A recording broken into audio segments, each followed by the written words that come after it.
In three, two, one. Welcome to Nintendo Dads, episode 181, recorded on May 24th, 2018. On tonight's episode, we discuss Nintendo Japan news, including dockless Switches and Resident Evil 7 cloud version, along with Labo sales and much more, as we welcome special guest Brandon Smith, along with all of our usual nonsense. Zach, Jesse, Justin, I don't care. Please cue the music. Music in post. Right. Welcome, everyone, to Nintendo Dads. My name is Marty Estes, and with me this week for episode 181, I've got two amazing co-hosts, and we are ready to break down all of this week's incredible Nintendo news. First and foremost, let's throw it over to the man from VGTribune.com, Jesse Waldack. How are you, Jesse? Things are going good. Things will be better when we get my air conditioner working again, hopefully within the next week or two. Yeah, Jesse's a little warm. We're just toast- talking about that. It's toasty down here in my office. Yeah, 68 degrees outside, 85 in. Yep. This is what we go through for you people. And of course, We love you. while we record, I shut the fans off, so that doesn't help. Yeah. Speaking of shutting the fans off, special guest of the show this week, formerly of the Reactor Radio podcast, along with myself, my good friend Brandon Smith, all the way from Mississippi in the good old United States. Brandon, how you doing? Good evening, everyone. Marty, I'm doing fine. Thank you so much for having me on. I'm not a dad, but I am very much a Nintendo. So I'm super glad to be on this podcast with you guys, to share my knowledge and just revel in all things that we love. And that's good enough. Yeah, we take any and all comers around here. And I mean, how could you not be doing good on the week that Mega Man Legacy Collection finally dropped on the Switch? Oh man, I'm telling you, it's great because I've just been playing the Mega Man Collection on the GameCube. So yeah. I've decided I don't need to purchase it. Yeah. But having it on the Switch and having it portable has been something that's been on my mind. Yeah, you know. I traded in Nintendo some games and paid $4 for this. That's a sweet deal. Yeah. I mean, it was pretty cool, and I got the little cleaning cloth, that came with the physical copy. Which I don't know if you've seen the cleaning cloth, but it has some like interesting continuity conundrums there, because you've got it says Happy 30th Anniversary Mega Man, and it has like Mega Man and Dr. Light and Roll, and then over to the side it has Mega Man X and Zero and Sigma. Oh, that's canonically problematic. Yeah, I'm like, so none of those other characters in the Mega Man universe mean anything. You have to drag out, X.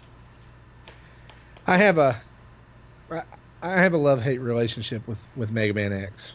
You do, and you and me differ on this greatly in that I feel that Mega Man X is the epitome of perfect Mega Man gaming. And you're more of the classical purist, and that's okay. That's okay. Where is the eject from Skype button? No, we wouldn't do that.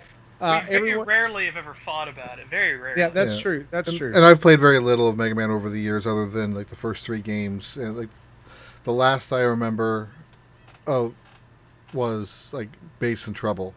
I have no idea what games they were in. Mega Man. But and I'm like, oh, cute names. I get it. There's 7. music. And they were in Mega Man 7, and Bass. and then they were in Mega Man and Bass, which did that ever? Is that on the GameCube edition? Yes. Okay, so unfortunately that game is not on this Legacy Collection, which kind of stinks. But it was really just a kind of a retelling of Mega Man 7, right? Right. It's not. It's not that different. It's like. Well, I don't know. I think so. Yeah, you're right. Yeah, Mega Man and Bass, or Rockman and Bass in Japan, it was Mega Man 7 here. Mega Man 7 is one of my favorite Super Nintendo games. Actually, I don't love it as much as I love Mega Man X, but it is a really great game. It's so different. Mega Man in a lot 8 of on the ways. PlayStation is hard to love. Dr. Wowie. Oh, Dr. Wowie. But guys, look, here's the thing. We're going to talk about Mega Man later on. There's tons of other incredible games that launched this week, including Runner 3. We've got a video up about that on our YouTube channel. Hyrule Warriors Definitive Edition has come out since our last show, and there's, I mean, just literally tons and tons of stuff. Mario Tennis Aces demo dropped today. Sushi Strikers, the Way of Sushido demo dropped today as well, or yesterday when you finally hear this podcast. And so we've got a lot to cut through. So how about we just get right into the news? Sure, let's do that. News it up. All right, and our news this week is brought to us once again by patreon.com/Nintendo Dads. That's us. And we want to say huge thanks to our newest Patreon member, Richard Escobar, for helping us create more great Nintendo Dads content and, let's be honest, Nintendo Dads nonsense.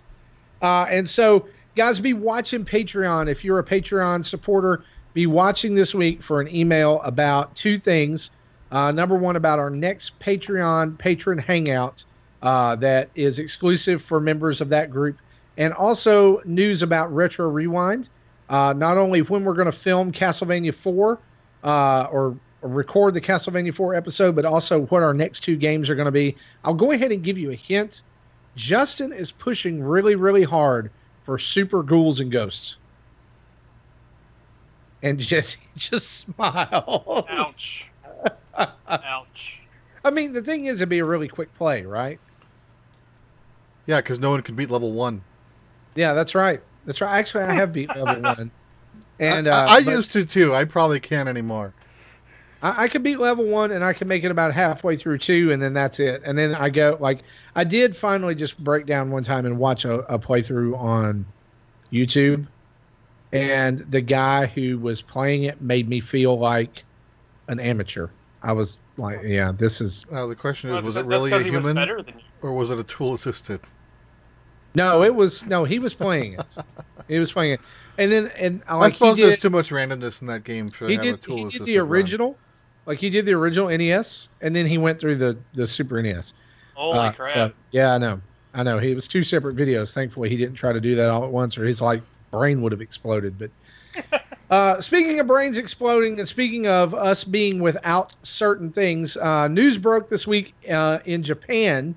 It's not here yet, but in Japan, that Nintendo of Japan will begin to sell Switches at a discounted price of $250. However, those Switches will come without a dock and without a Joy-Con grip. And basically... this is a Switch that you can buy if you already have a dock or already have a Switch in your house. And I guess this is just Nintendo's way of acknowledging that the Switch is multiple systems per house, right? Jesse, Did you hear about anything about this? I heard the headline and a little bit, pretty much everything you said, but so I haven't heard anything deeper. But my thoughts are, I'm not sure if we're going to get something like that here, because in addition to design being to be like a second Switch for a house, because a lot of Japanese households don't have a TV in every room like a lot of people do here. But again, and I've said this a million times, Japan's gamers are mobile.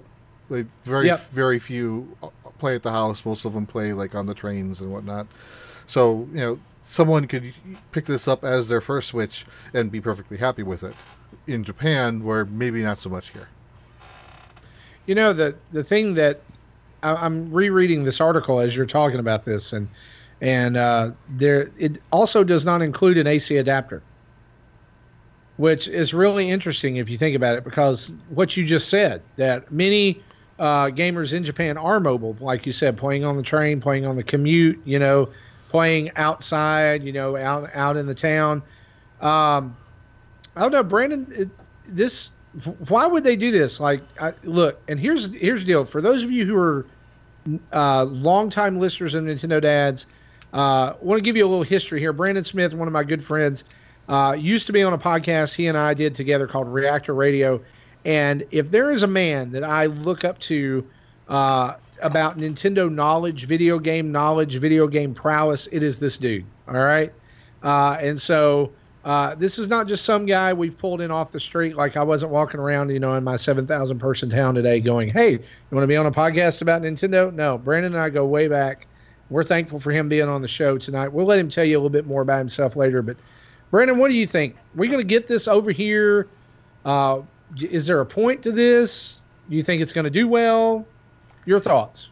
I think exactly as Jesse said, the customer base for Japan is far more mobile than ours is. A lot more people commute in Japan. There are a lot of commuters here, but their commutes are more agreeable to having a Switch with them. As far as it not coming with an AC adapter, the Switch still can be charged through other third-party charging apparatuses. And also, Japan is much more likely to, everywhere you go, there being charging stations for different things. They're, especially you and me, Marty, we live in a very rural area anyway, but, Japan a little bit less so.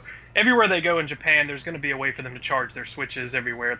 So, yes, I do see this, as Jesse said, being a very much Japanese-centered market for this. But the thing they have to watch out for is, the problem that we've seen with the third-party docks is because the Switch apparently isn't 100% USB-C certified. It's got its own little twist to it. It does. Even those third-party chargers could cause problems. They can. I am a little perplexed about it not coming with its own AC adapter, but I don't necessarily see this coming to the United States unless it comes bundled in with something else, like a special edition, like if they want to release like a Mario version of it. But Nintendo absolutely loves different versions of hardware they already have. I mean, Marty, how many 3DSs do you have in your home currently? How many have you had in the past? Oh my gosh. Well, let's see. About The original 75. 3DS, the 3DS XL, the new 3DS XL, the new 3DS, and now the 2DS XL. So that would be 5. You forgot the Cool Ranch 3DS and the 3DS Chipotle Blaze. You forgot. And also 3DS XL with Knuckles. Right, you forgot the Knuckles. How could you forget Knuckles? Yeah, and my son will play like 5 or 6 units simultaneously with his various because he's a Pokemon shiny hunter. So he'll literally play like 5 or 6 copies of Pokemon at the same time, just grinding out shinies. Yeah, that's actually brilliant. The precedent for them not including an AC adapter actually exists with the 3DS. Mm-hmm. If you think about 3DS, I believe the new 3DS XL and the new 3DS did not come with an AC adapter, and Nintendo actually reversed that policy with the 2DS XL and began to include a AC adapter in. Again, I suspect lower costs, not having Absolutely. the 3D mechanism. Yeah, and that actually surprised me. I didn't know that when you sent your old 2DS to us, when you got your new 2DS, that it did come with the charger. So I'm like, oh, cool. Yeah, and I mean, Saves I've us got $10. tons of those chargers. Yeah, I've got tons of those chargers laying around, and Nintendo has done, third-party or first-party charger through PowerA or through Hori or whoever, and I see them doing that over there. Just selling the power adapter so that you can take the Switch with you. Not have to have the dock. My question is, and I just recall this as well from this article, that you're going to be able to customize this. And what I mean by that is you're going to be able to choose which Joy-Con colors you get from up to 7 different colors that are now available in Japan. So I don't think this is going to come to America. And the reason for that is because they have leaned so heavily on you can play it at home, you can play it on the go, you can play it anywhere. I mean, that's the basis of their ad campaign right now. Again, that North American marketing, yes. I don't think the Japanese marketing is that focused. Right. Yeah, I don't think. In fact, I don't think you're going to see this outside of Japan right now. And I don't know that it would be in a special edition. I think they would have to, like, for this to fly in America, the 3DS would have to be completely dead, and they would have to include a power adapter in the bundle. But right now in Japan, like, you're getting this for $244 is actually what it translates over to when you convert the yen over. So the thing is, if you look at that, the dock over here costs $90 up until recently, and now I've seen them. I mean, everywhere's got them on sale for $60. Mm-hmm. I'm wondering if that's the new price. I was thinking that too, because they realize that people are starting to realize, oh, they probably overcharged on this. Yeah, yeah. So they've got this new price point, but still, if you take the dock out of the Japanese set here, you're still, where is the extra money? You get what I'm saying? Right. If the dock is about $60, worth about $60, and then you got the grip, and I don't know. I think the grip's probably $10. The HDMI cable's $10. The power supply's $15. So that's like $35 more there. That I would think that this $250 would actually be a less cost if everything adds up right. So while this is a nicer price point than the $300, you're actually getting more for your money in the $300 version. Absolutely. Speaking of getting more for your money, I want to switch and you see what I did there? I want to switch up and talk about Capcom. Capcom's in my good graces right now because of Mega Man Legacy Collection, so I want to show them a little love this week. Capcom announced last week that right after our show, basically, which always happens. In fact, you can count on Nintendo news coming out on Friday. Some big thing coming out on Friday every week because we do a show on Thursday night. But they announced that Resident Evil 7 cloud version would launch for the Switch in Japan. It would launch today, which is Thursday the 24th. And basically, this would be about a 400 and something megabyte download that would allow you to play Resident Evil 7 for 15 minutes for free. And then after that, you would be able to buy a 180-day access pass to stream the game online, including all of the release DLC up to this point. So I think like the pack 1 and 2, and then there's another part of the story that's out there. So 3 DLCs out plus the game for roughly $18 American. Okay. As soon as this news came out, it was one of the most polarizing news items in recent memory. There were people who absolutely loathed it, and there were people who love it. But early reports coming back in say that it does not perform well. That Game Explain tried to play it, and their connection was terrible. Even though I'm sure they've got fantastic internet and fantastic, the abilities and things over there. The servers are in Japan's where you had latency from the distances, and that's I wouldn't expect this to work at all outside of Japan. Yeah, and so Brandon, I want you to talk about this. I want you to tell me what you think about this because Brandon is a huge horror fan, longtime fan of the Resident Evil series. In fact, I remember when this game came out, you talking about how much you love Resident Evil 7. Mm-hmm. And so, like, what do you to somebody who has already played this on PlayStation and loved it and just dove in and went full tilt on it? What do you think about this? About it being on a Nintendo console? What do you think about this streaming plan? And do you think that this is opening the door to more of this? I am not opposed to streaming games as for the market of gaming as a whole. Personally, I don't really participate in it because and I'm sure you guys agree with me on this, I like physically owning the games that I have. I'm very much I want to own it physically. I don't want it to just be a digital download, though that's usually what I have to do a lot of times. But if I can have a physical copy of a game, I want it. If it's a digital download, that's fine. But, streaming to me is even worse because one day that server is going to be gone. And your license to that game or your right to stream it will be worthless. That money spent will be, gone. And, I collect everything retro Nintendo. I collect a lot of retro consoles and games. That market to me is interesting because in 20 to 30 years, who's going to be collecting PS4s? Because how much good are they going to be if somebody's entire game collection is now gone because the servers are long forgotten? But anyways, I'm glad to see Nintendo dabbling in this, but I'm not positive that this Resident Evil 7 one is the best one. At least looking at it from an American perspective. You know, for $5 more, I can buy a physical copy of that game right now at GameStop on the PS4 and have it.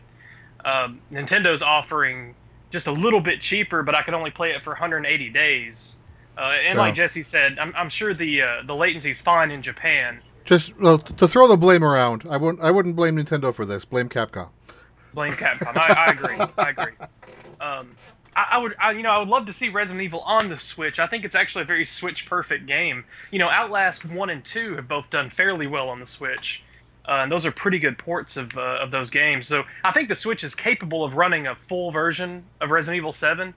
I'm a little perplexed. I hate to be on the negative side of it, but I'm not a huge fan of what Capcom's doing with the streaming side of this. I don't like the idea of me paying to play it for 180 days. That's odd to me. Like, if I pay to have it, then let me have it for at least as long as the servers exist. Don't give me this weird rental time frame. So I don't dig that. If you feel like the Switch can handle a full-on version of Resident Evil 7, then why are they doing this? I really don't know. I mean, for one thing, companies love digital distribution and streaming because it saves them money on the physical copies on their end. So that's why they love it, and that's why they push it. Nintendo does this too. Nintendo really wants you to buy physical copies of their games. They really do. Just they make more money from that. You mean digital? What did I say? You said physical. I'm sorry. They really want you to buy digital copies of their games. It's better for them on the business side when you do that. Yeah, the cost is down. The distribution is easier. Mm-hmm. They don't have to worry about cases and it's never going to be sold back to GameStop where they can turn around and sell it to someone else, right. And Nintendo sees none of that money. And I'm not anti-GameStop as a lot of people are, but that's something that GameStop does that really does on the bottom line hurt the gaming industry. Their whole used market does. But I'm also a person that buys from that used market a lot, so I really can't say much. Right.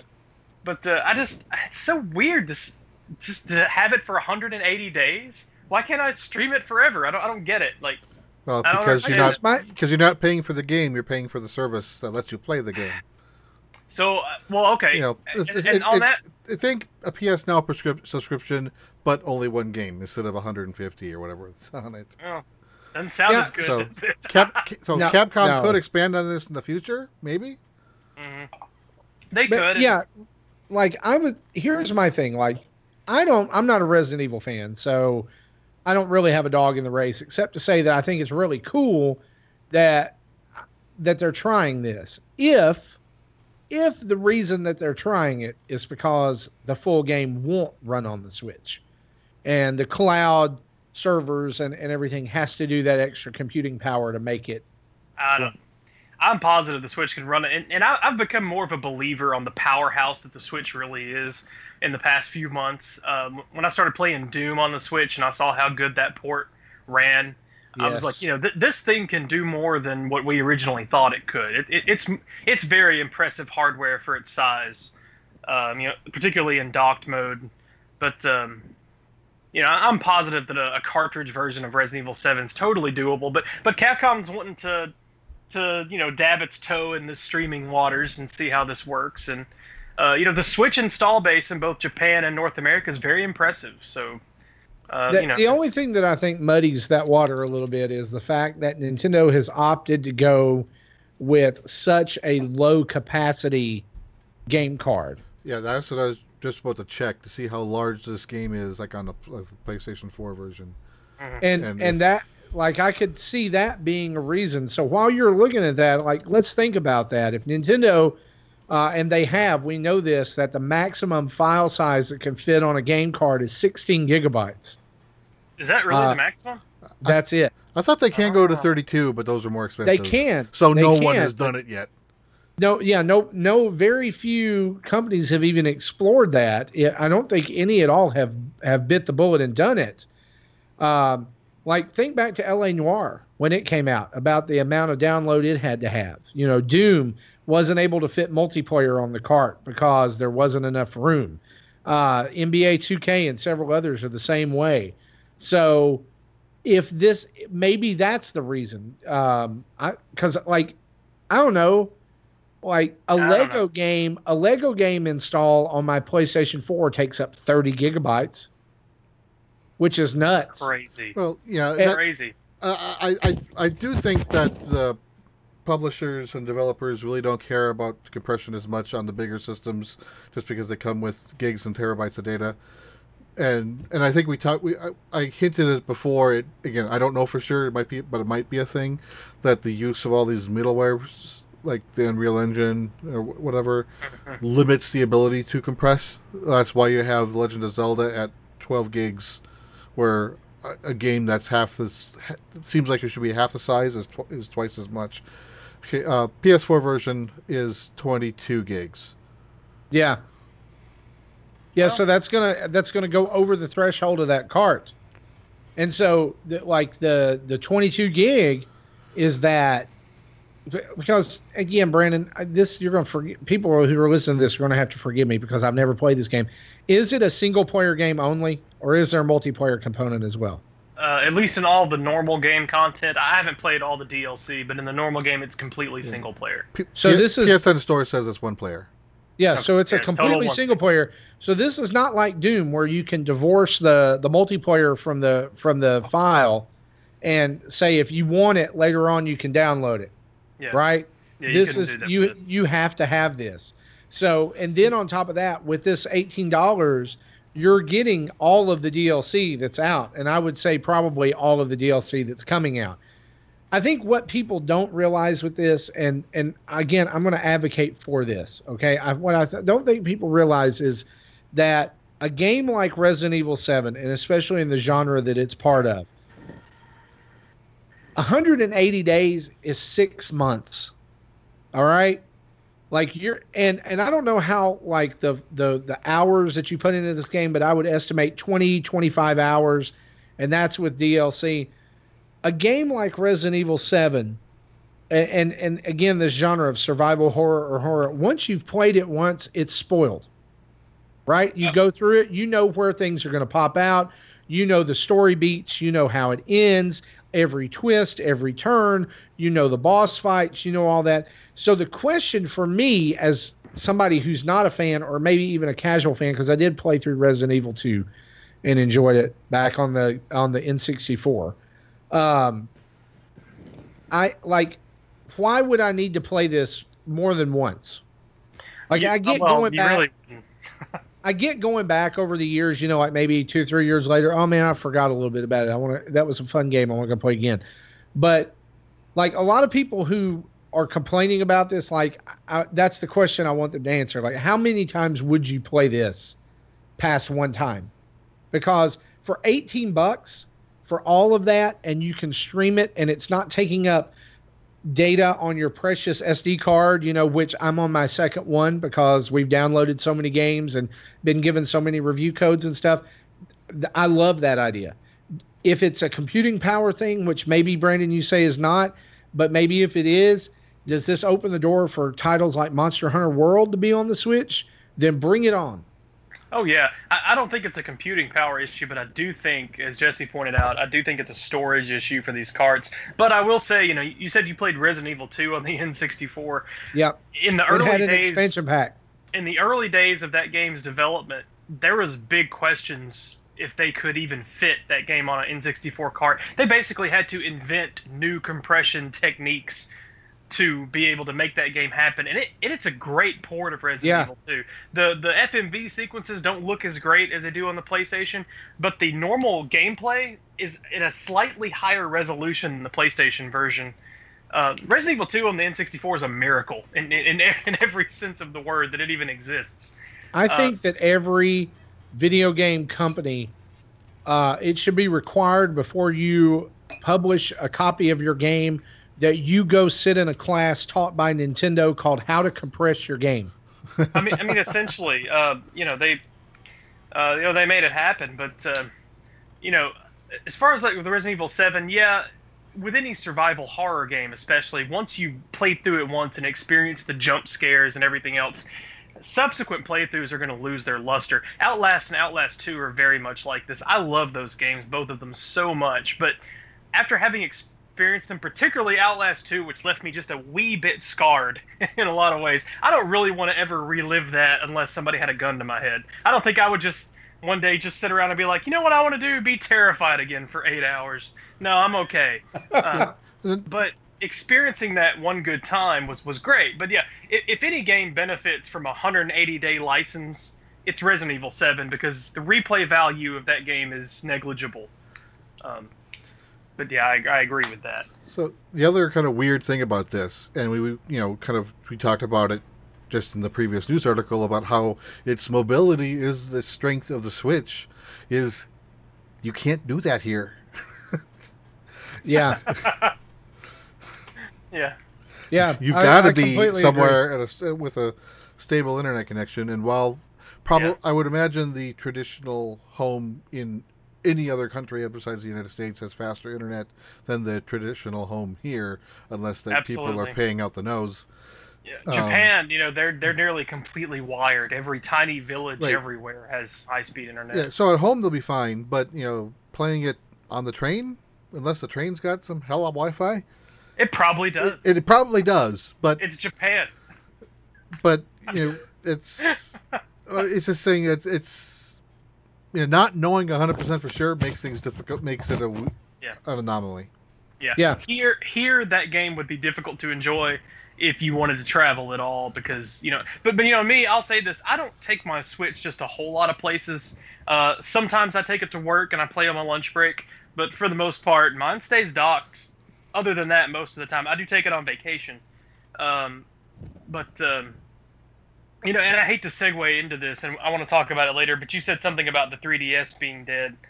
No, we can go ahead and go. We can go ahead and go here. My 3DS basically is dead. I had to finish Metroid Samus Returns, and that's a great game that I really encourage any Metroid or even non-Metroid fan to play. But I was kind of looking forward to that game being over, because I was like, I can finally put away my 3DS, and it's just kind of up. Because there's no big 3DS releases coming out that I'm super excited about anymore. To me, if I'm going to be taking a Nintendo device somewhere, I'm taking my Switch. Here's the deal about the 3DS. Like, I have sat here for weeks and months and talked about how it's dead, it's dying. It was my prediction. One of my predictions for 2018 is that Nintendo would finally buy the coffin and make the burial plans. But I got to be honest with you. Luigi's Mansion getting a redo on the 3DS is huge for me. Yeah. And WarioWare, the WarioWare Gold that's coming out, like, I am all about that because I love WarioWare. But here's the crazy thing. This past week, some friends of the show and other podcasters have started, and I guess they were already doing, but we just caught wind of them doing Mario Golf 3DS tournaments. And like, I don't know what happened. Like, I don't know if I was like in a closet somewhere or something when this game came out. I missed Mario Golf on the 3DS.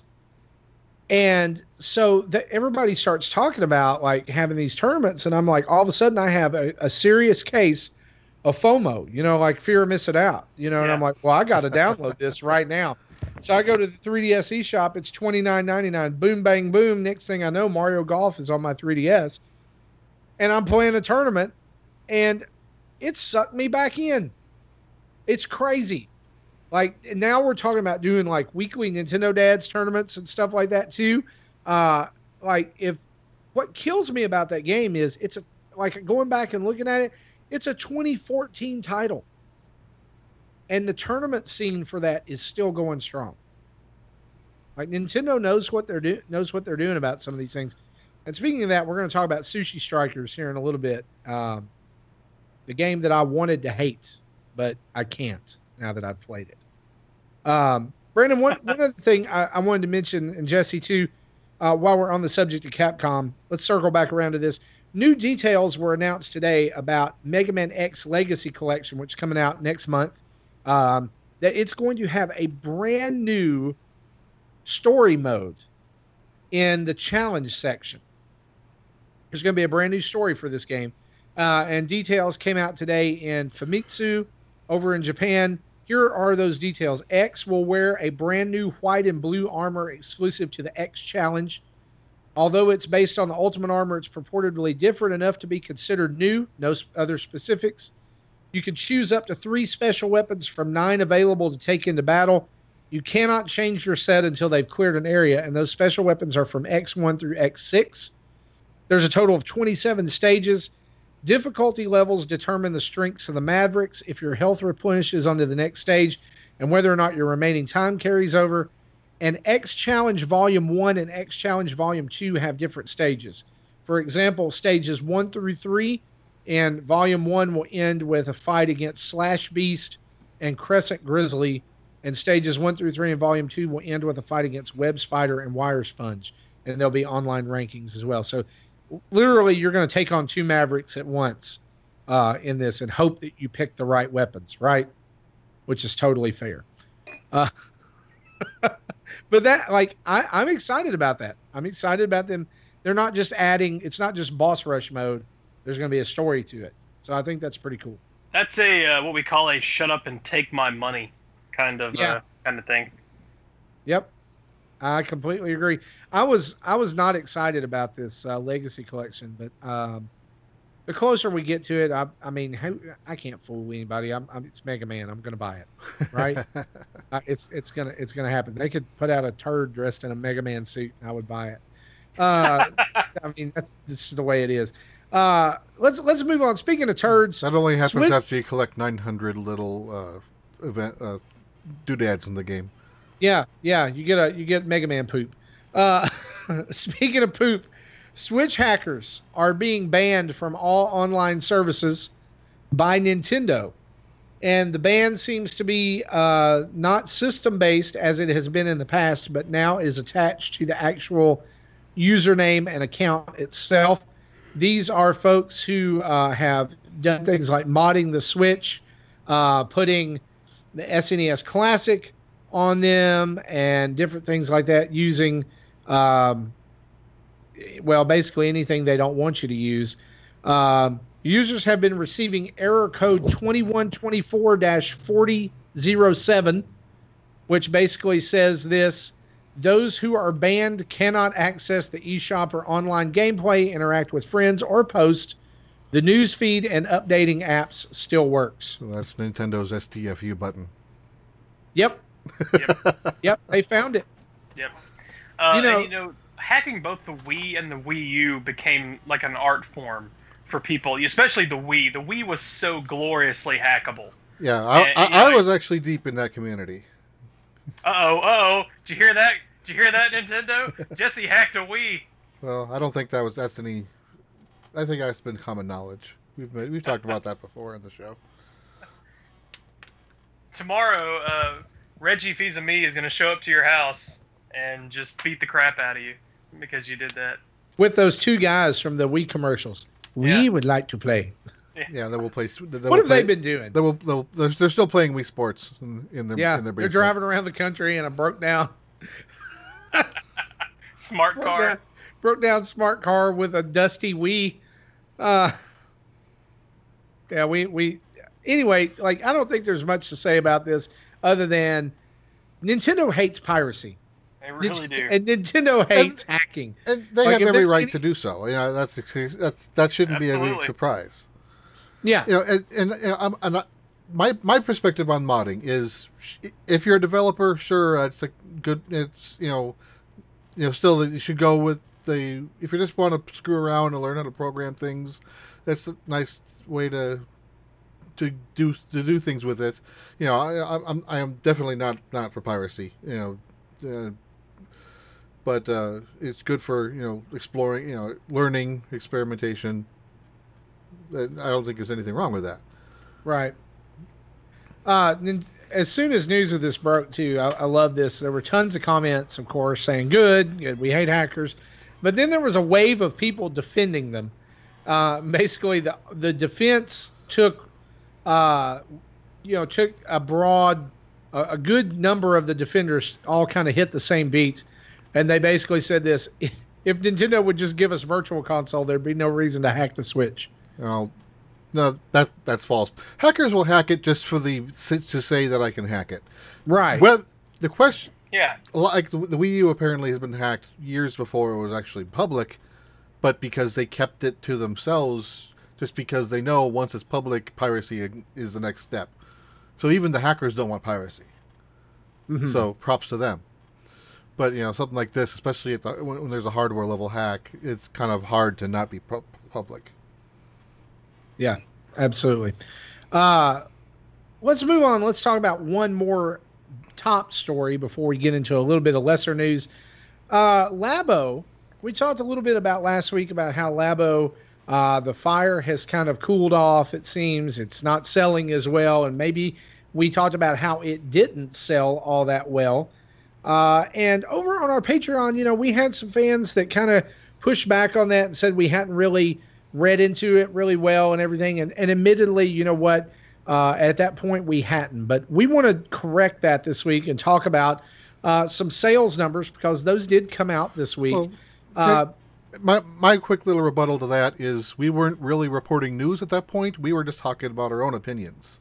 Yeah. And which kind of backed what other people has been saying. So yes, we weren't intending to be like an IGN, digging down and deep into the story and getting all aspects. We were just showing our opinions at that point. Absolutely, and thank you for that clarification. MPD data came out this week for April 2018, and that's what we wanted to see. Of course, the number one selling game of April was what? God of War. Oh, yeah, absolutely. I mean, major success for Sony, and deservedly so, if you've played that game. Did I call it God of War? That's not the actual name of the game. It's called Dad of Boy. Dad of Boy. Boy. You know what? Honestly, every dad who has a PS4 who does not have a copy of this yet deserves it for Father's Day.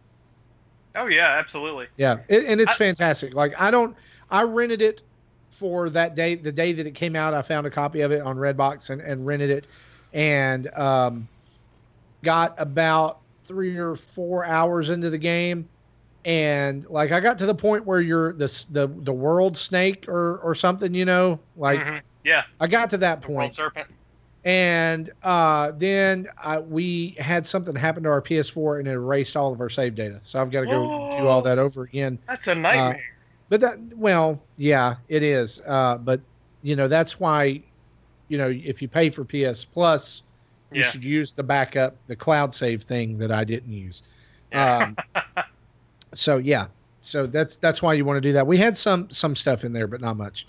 But I played this while I was waiting for Labo to be delivered because I ordered Labo from Amazon and I was promised a 1:30 p.m. delivery and it didn't get there till 9:30 at night, which was ridiculous. But anyway, whatever your experience with Labo is, I've built all the variety kit. I haven't even touched the robot kit yet. In fact, I'm going to break into it tomorrow with my son. But according to VentureBeat and MPD sales numbers this week, it was not the best month for Labo, but not the greatest. In fact, a guy by the name of Matt Piscatella and VentureBeat says this about Labo's launch. It met his predictions, resulting in solid debut month sales. Certainly not fantastic, but definitely not terrible. Toy-Con 1 variety kit made it to number 4 on the top 20 MPD software chart, and Toy-Con 02 robot kit was number 21. So, there's a lot still to do, but I don't know that this has set the world on fire like people thought it would. Right? Right. And Labo doesn't particularly interest me, but I'm super glad Nintendo has done it. Without Nintendo in the gaming market would be very bland. It would be very teraflops and Call of Duties, and that's what we would have. Nintendo is still out there trying new things, doing new things. Even if it doesn't appeal to me, I don't have children, but I know you guys do. your kids must have just lost their minds over this. And that's something that Nintendo has always been a master of, is knowing what will capture the imagination of children and what will create lifelong fans. They certainly did out of me, and they did this back in the 80s when I was a kid. Yeah. So and back then they did it with disc spinning robots and zapper guns. My gosh, that zapper gun that I still have. I Now, had the question is, do you have a TV that you could use it on? Nope, I sure don't. I do. I have one behind me, but I don't think that TV's been on in over a year. I bet it weighs 750 pounds. That one's actually not so bad, but I did have one that weighed 250 pounds, and that was... Ugh. Oh my gosh. I no longer have that one.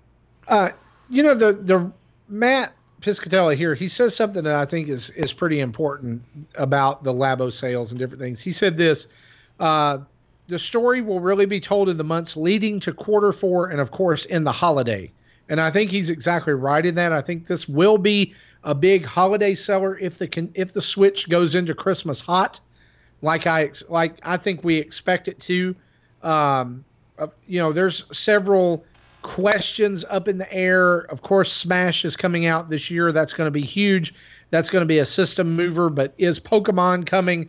If Pokemon comes, then the Switch is also going to be extremely hard to find again. I think as people, snap that up and go after it. But as a parent whose kids did lose their mind over Labo for about a week, and that's the problem. Only a week. Yeah, only a week. Right now, I was getting ready to come to my office to record tonight, and I was in the closet looking for something. I was like, well, there's my cardboard box full of cardboard. And that's where all my variety kit stuff is. They decorated it, they played with it. They did some things, and then it's like, well, back to Minecraft, back to YouTube. But he says this too, I think is important. The market jury is certainly still out. It continues to be something very difficult to analyze and predict, certainly. And I think he's right about that. It's hard to predict how well cardboard and video games together will sell. Is it going to be collecting dust in 3 months, or is it going to continue to slowly move? Or at December, is it going to be suddenly named by some list the hot toy, quote unquote, and all of a sudden now you can't find them? So I was actually talking to my son about Labo because we went to GameStop so he can pick up a game, and he saw Labo on the shelf and started talking about it just because so my kids weren't interested because they're beyond the recommended age, and that's fine. But he said when I'm older, when I have kids that are old enough, if Labo is still a thing, I would be interested in checking that out. And so we were talking a little bit, and this is what I'm thinking / hoping Nintendo does for this holiday. So we know that there are other Toy-Con that have been developed but not released. Right. So we're expecting more kits. I'm expecting to see more kits for this holiday season. Instead of like the Kit 01 that had 5 projects for $60, I'd like to see them tone down a little bit. Maybe 2 or 3 projects, depending on their size, for $30. I think with the smaller price point, it might cause more people to be at least open their eyes to it and think about it more. That's a good point. I think that maybe if they had it where if they were individually packed or 2 to a pack or something like that, and you were able to go online and you were able to download the software only. That's another thing I wish they would have done is, and a lot of people will hate this because they like their physical things, Brandon. But right. Right. Having the cart for that, I think, is not necessary. I think putting a code to have digital download, or just put the software just out there, if anyone can download for free. You can't use it without buying the cardboard anyway. True. And think about it. Think about it this way, it would be very easy for them to warn people on the box there is no game here, right? You'll need to digitally download it. But again, especially if they take these, like, if they split that Toy-Con box up and they sold like one in a pack for $10, or two in a pack for 25, or two in a pack for 24, something like that. Maybe $17, something like that. I'm just trying to think of, like, if you buy two, you might get a little discount or something like that. Maybe one bigger project, one smaller project type thing. But I think that's feasible. But I think what's actually more reasonable or more likely to happen is that Variety Pack 2 will be available this holiday season, just in time for Christmas. I think that's likely. So Toy-Con 3 is another variety pack, right? Because they're going to take some of the smaller ideas they have and bundle them together, whereas the robot. I think the key to keeping Labo successful for Nintendo is software that makes the cardboard worth keeping around more than a week. Yeah, absolutely. And if some people have said that Yoshi was made of cardboard, and when they previewed it, and that maybe there's going to be a Labo Yoshi or something like that, which I'm fine with. I'm okay with that as long as it doesn't make it like where you can't play the game without the Labo kit. But if Nintendo starts tying that into their thing, they can do away with Amiibo, Amiibo is pretty much dead at this point to me, and I think to a lot of other people. I haven't seen. The only new Amiibo has been Detective Pikachu, and that's ridiculously gigantic. And I think if that's the way they send the Amiibo off into the sunset with a giant $30 Pikachu with a detective hat, then great, do that. And a Monty Python. Yeah. Oh yeah. Solaire is still to come out, and apparently that hit GameStop's website for pre-order again, and then went away again. Not Callie and Marie. Marina and Pearl are still to come out. Yeah, those I do have pre-ordered. Somewhere out there are those 3-pack of Shovel Knight Amiibo too, Spectre Knight and Plague Knight and King Knight, which I want. Yeah, the GameStop we went to, they no longer have an Amiibo section like they used to, but they still have a few on pegs behind the counter. They actually did have a Wedding Mario, Wedding Peach, and Wedding Bowser. I think the Wedding Amiibos have gotten a little bit of a refresh lately, because my GameStop just got some of those in too, and they're at like floor level in the Nintendo accessories. So it's like they had 2 Marios, a Peach, and a Bowser, and 3 Mega Man Amiibos, and that was it. Not Wedding Mega Man? Not Wedding Mega Man, no, unfortunately. That's too bad.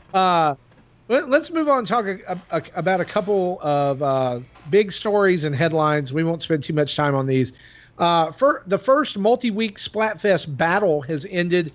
Of course, the theme for this was Ninja Turtles to coincide with the rise of the Teenage Mutant Ninja Turtles, the new show that's coming out. First week was Leonardo versus Raph, and unfortunately Raph won because people are horrible. And then the next week was Mikey and Donatello won because, yay, people are good. And then finally, people proved that possibly they can still live on planet Earth and be trusted. People did correct themselves. Yeah, they did. And Donatello has won the first multi-week Splatfest battle. Do either of you play Splatoon? Nope. I do not. I didn't even purchase it. I didn't even purchase this for the Switch. My daughter has, but I don't think has touched it in months. Yeah.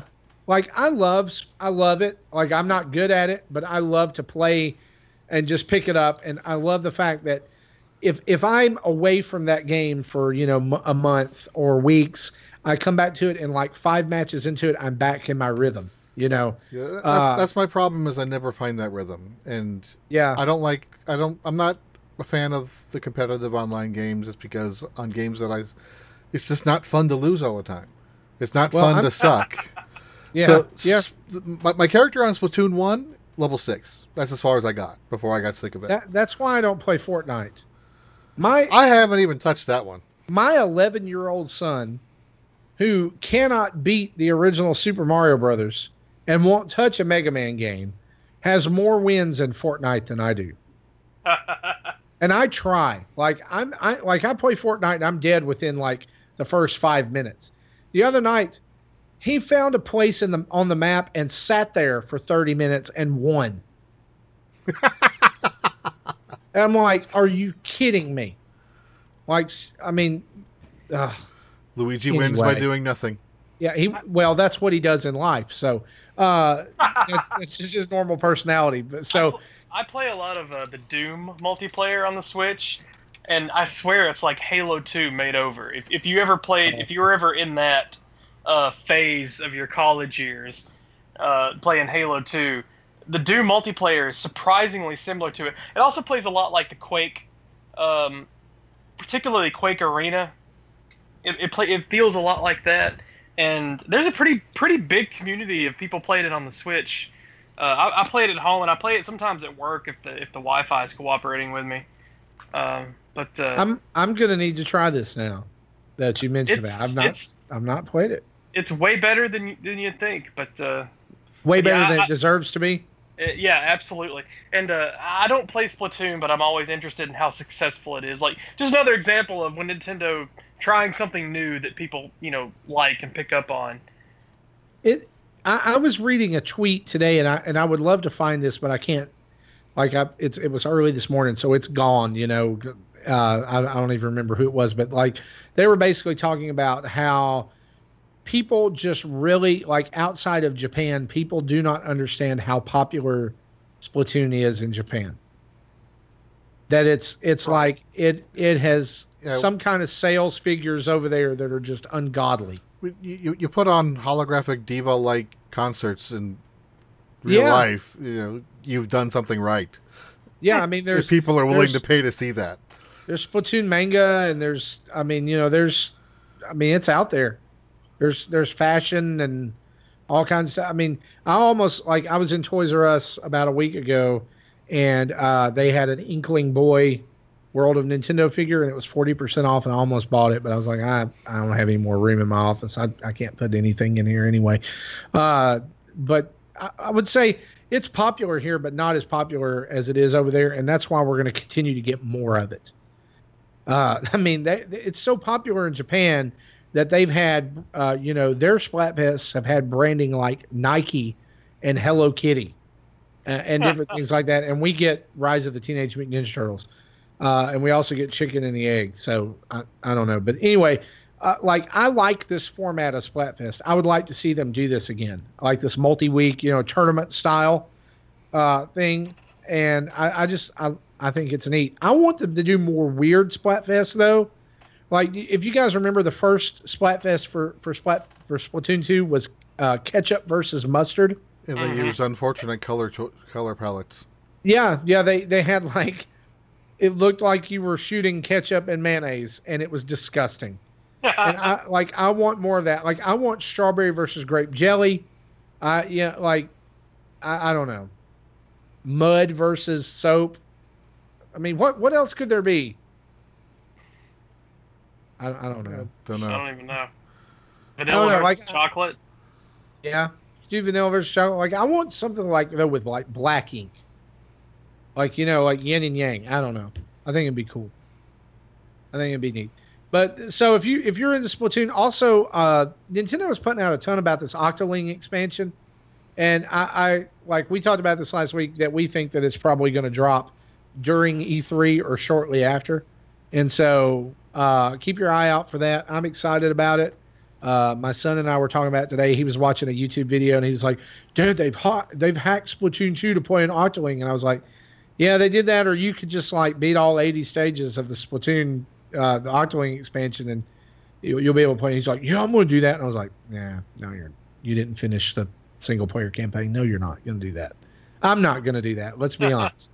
It's not going to happen. I still haven't finished single player."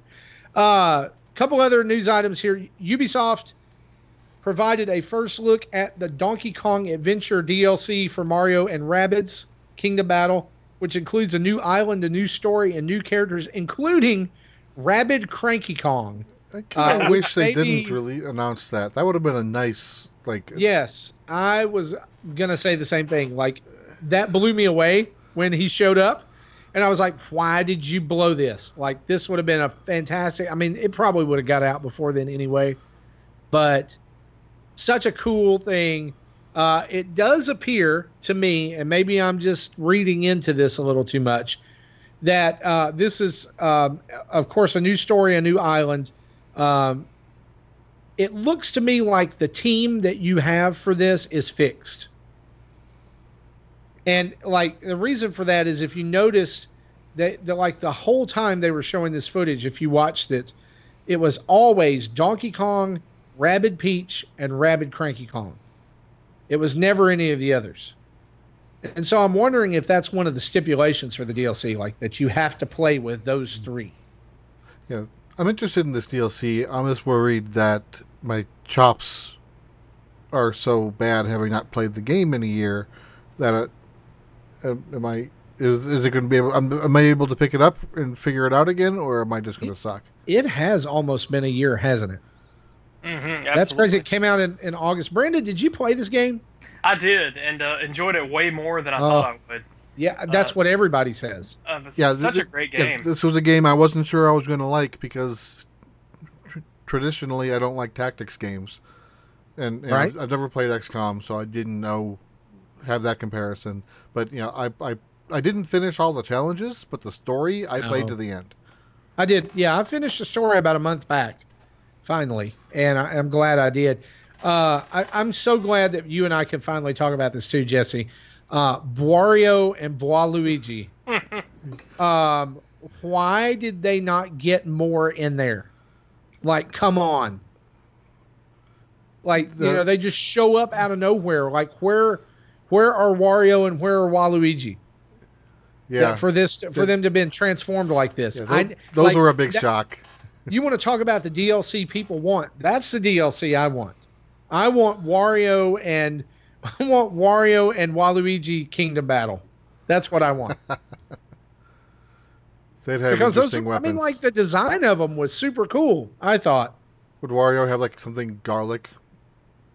Shoot garlic pellets to do ranged area effect damage? Well, the ranged area effect damage would probably be farting. If they stayed true to the Wario character. True, you can choose between a cone attack forward or a cone attack backwards. That is correct. Or, he could sneak up behind people for the silent but deadly effect. He just throws a bunch of mini games at you. You have to beat them all in a certain time frame.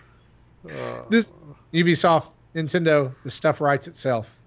But, we'll let you take the credit. I mean, come on. Give me my Waluigi. Give me my Waluigi in anything. That's just the way I feel about it. But anyway, this is probably coming out really soon. I would expect. Honestly, I expect it during E3. I expect it right around that time too. Really, what I think is going to happen is Nintendo is going to drop all of this content on us at once. It's going to be like, which one do I play? Do I play Splatoon or Mario Rabbids? I don't know. It's going to be good.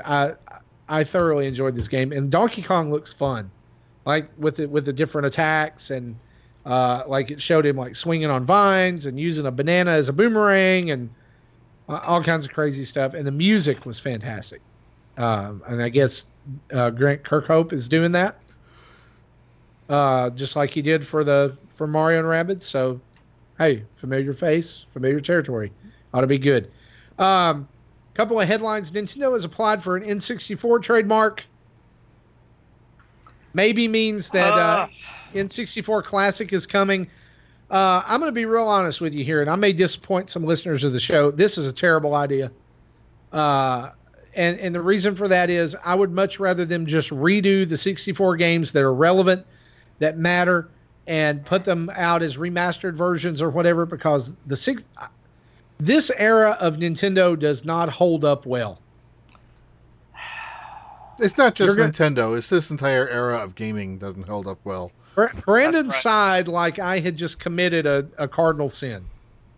Oh, indeed. Well, let me preface this. I think everybody has that console that in their childhood or somewhere that they really gravitate to and they love. And sometimes for some unfortunate souls, that's something like the TurboGrafx 16 or the Virtual Boy, or something that, for whatever reason, like maybe a parent that's no longer with them, or maybe like the year before a divorce happened, or something, this console represents something to them that's bigger than the console itself. The N64 is that for me. It was the first it was the first console that I ever bought with my own money, like, mowed yards all summer kind of thing.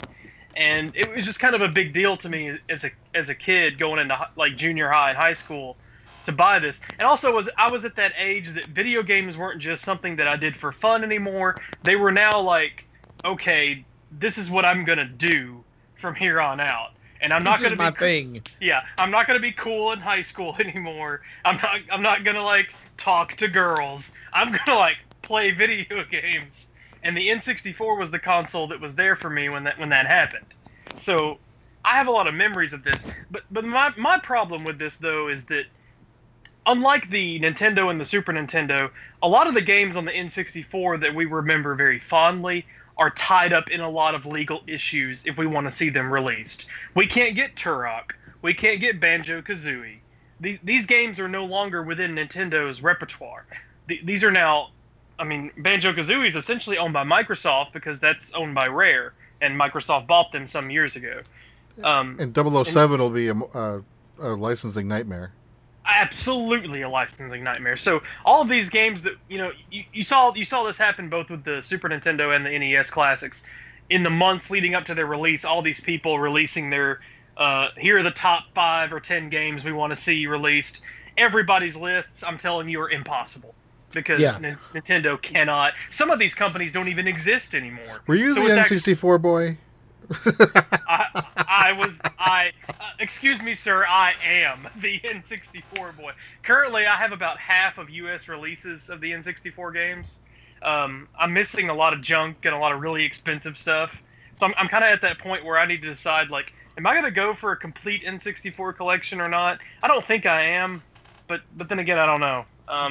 So let's talk about this. If this happens, okay, like if this were to happen, what games are, I mean, and I'm not saying dream list, okay? Because like you've said, GoldenEye probably out, Banjo probably out.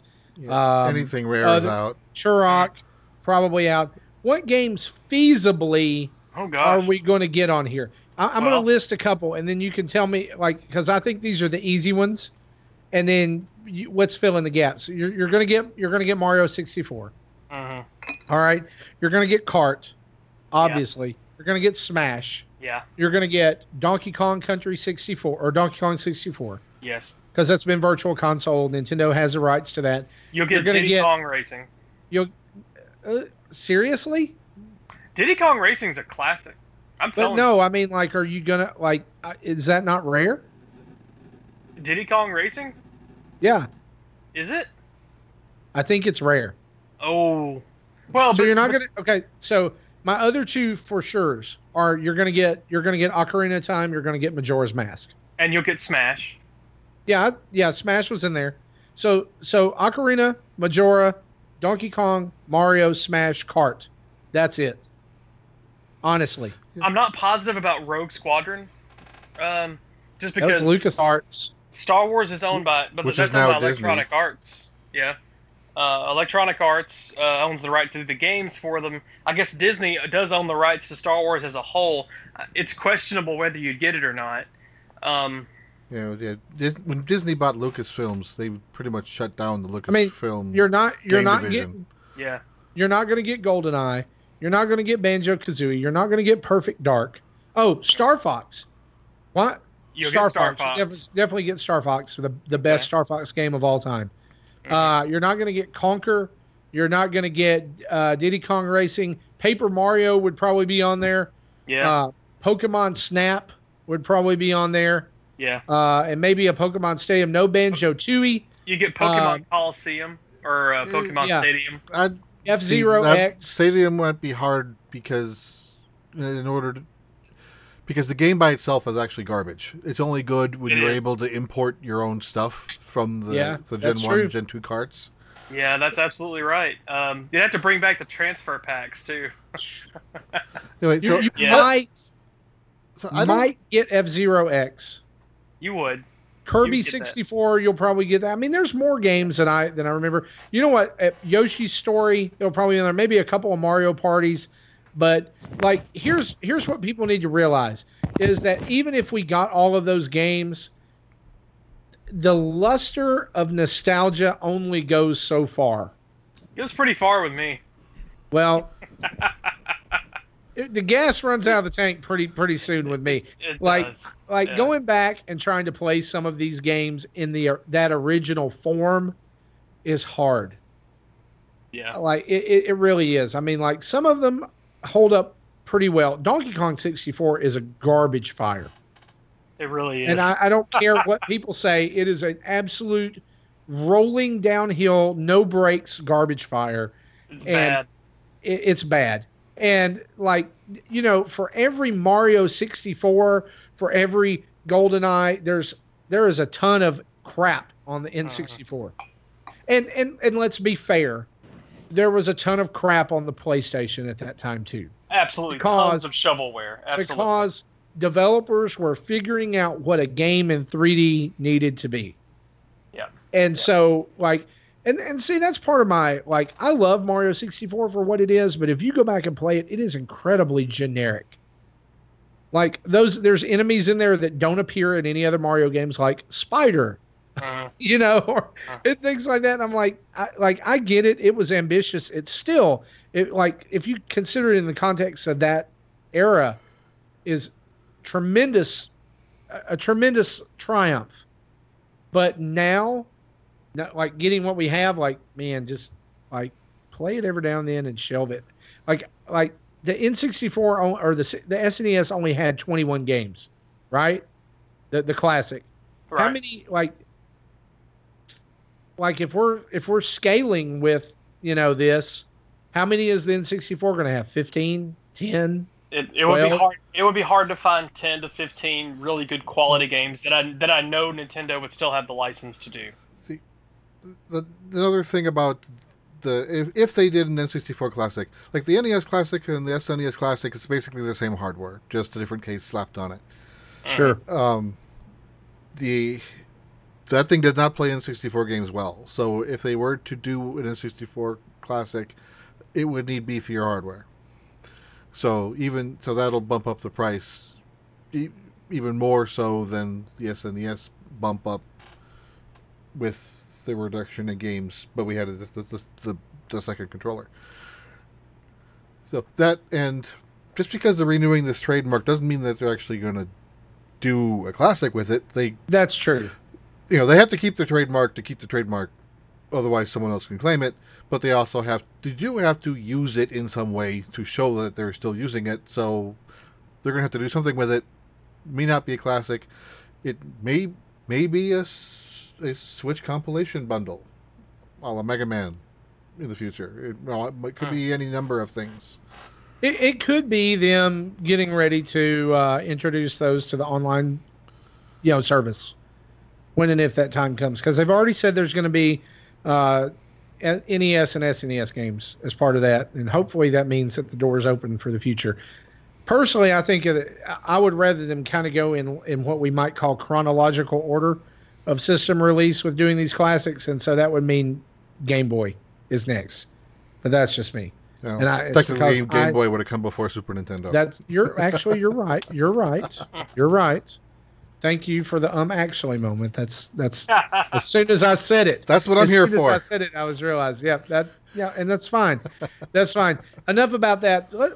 Though talking about the Game Boy reminds me we need to talk about Pokemon Go for a minute. Pokemon Go will have Alolan forms coming this summer of Gen 1 Pokemon, including Executor and others that have already appeared in Sun and Moon and Ultra Sun and Moon, which I think only adds fuel to the fire that this new Pokemon for the Switch is Kanto again. That's what a lot of people are saying, you know, with maybe some things sprinkled in there from other games. I don't know. I only know like one person in real life, and I mean like in near vicinity to me. I know one person who's playing Pokemon Go. That's my brother-in-law. Yeah, I fell off of it for a while and then kind of hopped back on with the when they started with like there's a quest to get a Mew, and along with that they have I forget what they call it without looking at the game, but kind of like side missions that are kind of randomized based on that you get when you hit Pokestops. And if you don't like it, like I had one that get 5 consecutive great throws. I'm like, okay, screw that. I'm not that good, so I got rid of it. Yeah, so you do like 7 of these, and it will spawn like one of the Gen 1 birds. So like I have 3 Zapdoses from this, and then Articuno will start spawning in June. Apparently, I missed Moltres. That was April. So I hope they rotate them back around or do something else. Probably, if they do, or maybe they'll keep going. I don't know. I think that if Pokemon Switch does come out and it does integrate into Go somehow, then that's going to just make this popular all over again. That's just my feeling about it. I don't know. Yeah, it'll be interesting to see what they do with this. But yeah, I saw that the Alolan forums are coming. I'm like, okay, we got to talk about that. Did you get a Mew, by the way? No, I'm still on level subquest 5 out of 8. Where I have to the goal of this. I don't remember what one of the goals. There's always 3 goals that you have to do to get to the next step. The first one I got, or the middle one I got right away. I don't even remember what that was because it's been like 3 weeks now. The first one is to catch a Ditto, which there's no way to know that you caught a Ditto until you've caught something. And I have 10 Dittos already, but I need to get on one new one, and those 10 that you already have don't count. Right. And then I have to catch 10 ghost Pokemon. And literally in 3 weeks I've seen one spawn. Oh wow. So yeah. Well, hopefully your time on Mew won't run out before that happens. Yeah. I have been told, because my brother-in-law and a few other people, my relatives playing it, actually do have Mew. And he said one of the goals is you have to evolve a Magikarp into a Gyarados. And I have like, it needs 400 candies to do this. Oh my gosh. And I think I'm like at 380 now. Well, so you're close.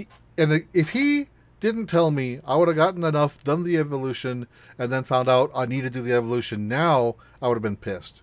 Because what you need to do is look up a list of the quests. Yeah, I'm trying to do it as blind as possible, but at least that one I am glad I knew it in advance. So fair enough. When I do get the candies, I'm not going to evolve it until I'm ready for it. Yep. Speaking of ready for it, Jesse, you have mentioned on this show before about the Atari VCS console, and Brandon, you may be interested in this as well. But what is happening tomorrow, Mr. Waldak? Well, not tomorrow, but Wednesday. Or Wednesday, I'm sorry. Yeah, May 30 at 9 a.m. Eastern. The pre-orders go live on their Indiegogo page. And so I have decided I am going to bite, and will when I don't know, I still don't know when it's going to come out. They haven't announced that yet. This is just for pre-orders for whatever. So yeah, I'm still kind of reluctant on it. I think it's going to be a risk. I think this has a good chance of being Ouya 2.0, but I want them to prove me wrong. I want this to be a success. I don't want anything to fail. But, the low expectations is great with this one. High hopes, low expectations. Yeah, so this is Dad's motto. This is low hopes, low expectations on this. But, still, I'm looking forward to giving it a try. And I do plan on probably doing some streams of its initial boot sequence, setup sequence, going through the menus, see when it's on. So kind of similar to what we did last year when the Switch launched. Yeah. So, yeah. Will give me stuff to talk about. I hope that you have better luck with that than backers of Bloodstained have had this week. For those of you who don't know, Bloodstained, is it Curse of the Moon or Crest of the Moon? It's Curse of the Moon. Curse of the Moon, released on the eShop today. It's basically a stretch goal, fulfillment goal for Bloodstained, which is coming to consoles sometime this year, hopefully, maybe next year. And backers are still waiting on their codes for consoles, while others can simply go online and purchase the game right now. And reviewers had codes for it before backers did as well, which is, let's just call it what it is. That is crappy. It is a terrible way to run your Kickstarter campaign. Don't do it. You know, as a developer, little devil's advocate, I can see what's going on. You know, the lot of codes for review is a lot smaller than the lot of codes needed for the backers, and so that's just easier to get. You know, right? They do have them as separate lots. They don't say here is 500,000 codes distributed them at your will. You know, they have to allocate them to specific purposes at the time. So what you do is you delay the release of the game until the people who made it possible for you to release the game get what they are owed. That's just, and I say that as a burnt veteran of the Mighty Number 9 incident of 2015. That's all I'm going to say. And that's why I will never back another video game. If Capcom announced today we're doing a Kickstarter for the next Mega Man game, forget it. I don't care. You're not going to back Mega Man 12? I will not do it. Nope. Will not do it. I was burned on 9 too. So, but by the time that happened, I just lost all hope anyway. So yeah, I mean, it got to the point where just quite frankly, the vast majority of people did not care about the product when it finally came out, and I'm really afraid that's what's going to happen to Bloodstained. I'm really afraid for that because, like, as good as Koji Igarashi is, I mean, Keiji Inafune was the same way, right? Mm-hmm. As good as he is, it does not matter if the game that you come out with is crap and nobody cares about it. That's right. And I've got better hope for Bloodstained than I did for Mighty Number 9. But you know, in the beginning, we were all so excited about Mighty Number 9. We were just confident that this was going to be a great game. And I didn't play it until it was the free game, either last month or month before last on PlayStation Plus. And I finally sat down to play it. And I mean, within like 10 minutes, I was like, "Wow, this is bad." Yeah, that was actually one of the first games that got fridge cleaned this afternoon. When, you know, again, I mentioned earlier, my son and I went to GameStop. He picked up Call of Duty World War II, and there wasn't enough room for the install, so that Mighty Number 9 was one of the first games to go. Yep. It's not a hard choice. And to put this into perspective, my PS4 has a 2 terabyte drive in it, and it is full and had to have stuff purged. Love it. Love it. Purge away, because that's the only place it belongs. Yeah, I think. Guys, how about we move on to some of what we've been playing, shall we? Sure. Absolutely. And so, Brandon, as customary here on the Nintendo Dads podcast, you are the guest of the week, the special guest. And so we're going to start with you. What have you been playing this week? Well, and it doesn't have to be Nintendo. Doesn't have to be Nintendo. Well, if I'm playing something, it's going to 90% possibly be a Nintendo game. So on my Switch, I've been playing just recently, because it came out today as we're recording. It'll be yesterday if you're hearing this. Bloodstained Curse of the Moon, which is a prequel to the Bloodstained Kickstarter game that will be coming out sometime this year or next. I don't remember the actual release date. It's a Kickstarter game, so you might get it in the next 30 years. Who knows? But this game feels like Castlevania 3 in a lot of ways. It's very much in an 8 or 16-bit type of game. You can switch between different characters. It's Castlevania, but not Castlevania. I love it. I've only played it just for a couple of hours before I started the podcast. It's a lot of fun, and it's only $9.99, so it's an easy pickup on the Switch. It's absolutely worth playing. Other than that, I've been playing Atomic Run Jump Gun on the Switch. It's Another fairly inexpensive indie game that you can pick up. That's a side-scrolling runner game where you have to run through different platforms and puzzles.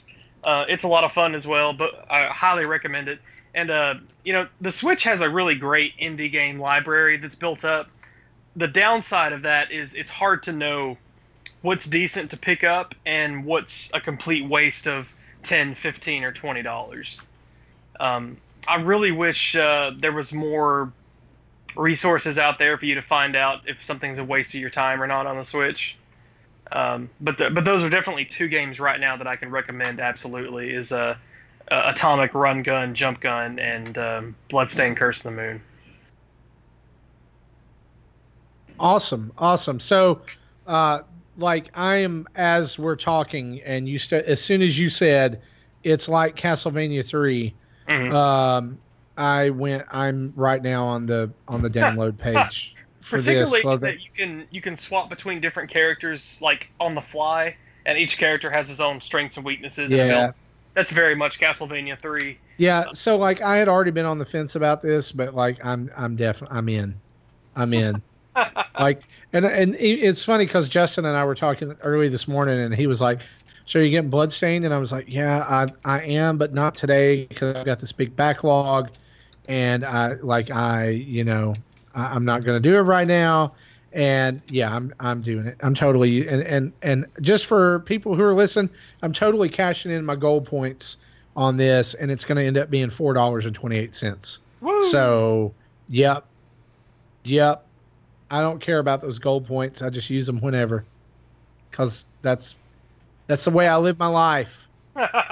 Limousine riding, jet flying, gold point spending, son of a gun. Woo! Kiss stealing. See, well, I buy most of my games through the Nintendo website shop, and that will automatically apply the gold points. But you can tell it not to if you don't want it to. Yeah. Unlike the eShop that will not apply it automatically, but you can tell it to do so. So I have a very low gold count right now because I pretty much use them as soon as I get them. Yeah, I unapplied them last week to buy Unholy Heights because I didn't want to spend them on that game, but because it would have been like 20 cents. That's all I would have spent on Unholy Heights. Yeah, I also bought Unholy Heights, but I haven't had a chance to play it yet. Yeah, so Brandon, you been playing anything else? That's about it on my side. Like I said, I finally finished Metroid: Samus Returns a while back. I took my time with that one to lay my 3DS to rest. Do you think that's pretty like that came out last August, right? September? Yeah, been a while. We're out of spoiler territory for that, right? Sure. Okay, so loved it. Absolutely loved it. I beat it in like 2.5 days. Like I got it on a Friday. It was a Friday release, like a lot of Nintendo's big titles. So I stayed up until midnight on Thursday night, had it preloaded, downloaded it, played for like 3 hours, totally regretted it the next day. Woke up, played it most of the day Friday, played it most of the day Saturday, beat it Monday afternoon. That final boss fight against Ridley is amazing. Oh yeah, absolutely. One of my favorite moments in all of Nintendo games I've ever played. Because the Queen Metroid is bad enough, and then you think, well, I'm done, and then all of a sudden they throw that on you, that was not in the Game Boy version. Very cool moment, and so many people missed it because they'd already moved on to the Switch. Yeah, and I would encourage anyone, if your 3DS still exists in your household, to go back and pick up that game. Yes. Especially, I'm sure there'll be some nods to it in the upcoming Metroid Prime game that Retro Studios is working on, which I'm also amazingly excited about. I'm a big Metroid fan. I don't think Retro's working on it. Are they not? I think Bandai Namco is working on it. On the next Prime game? Yeah. Yeah, that's kind of the rumor. The rumor, going around is Star Fox Grand Prix and maybe Donkey Kong. I lean more toward probably F-Zero and Donkey Kong for Retro. but they have long said that it's not Metroid Prime. Oh man, that makes me sad. So I don't know. Maybe a good thing. Maybe a good thing for them to. I never got a chance to go back to the game. I got stuck like 2 hours in at most, and never tried to backtrack, and then got stuck again. So I'm like, okay. I'm really hoping that we get a Metroid Prime trilogy for Switch. I know it's another port. I know people will be like, oh, it's just ports, but there's a lot of people who haven't played those games now who are coming back to Nintendo for the first time. The ports sell, so why wouldn't you? Well, because you're whiny internet people who, anyway.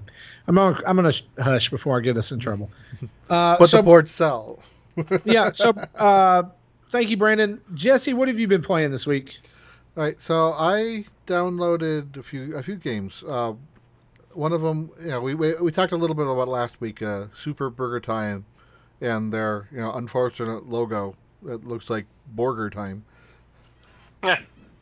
So I don't think I ever played a legit arcade of this, but I have played it like on MAME emulation in the past, but apparently I have never gotten very far on it. I must have played until I died and never continued.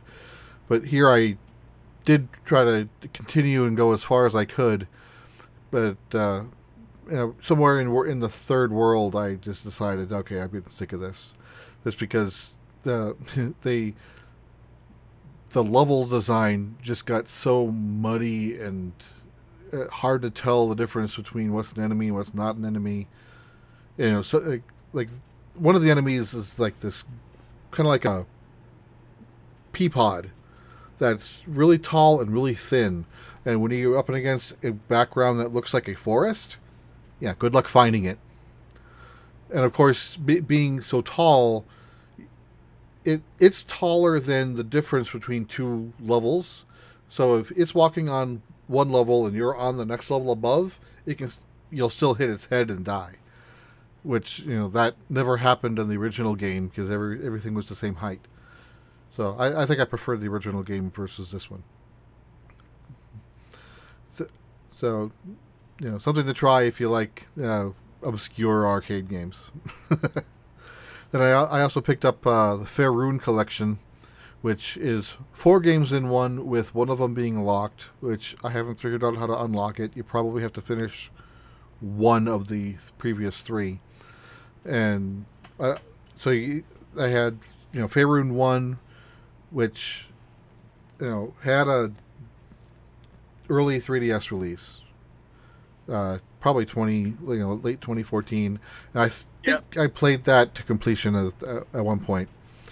Then Faerun 2, I don't remember if that's new to this. No, I think it had a previous release as well.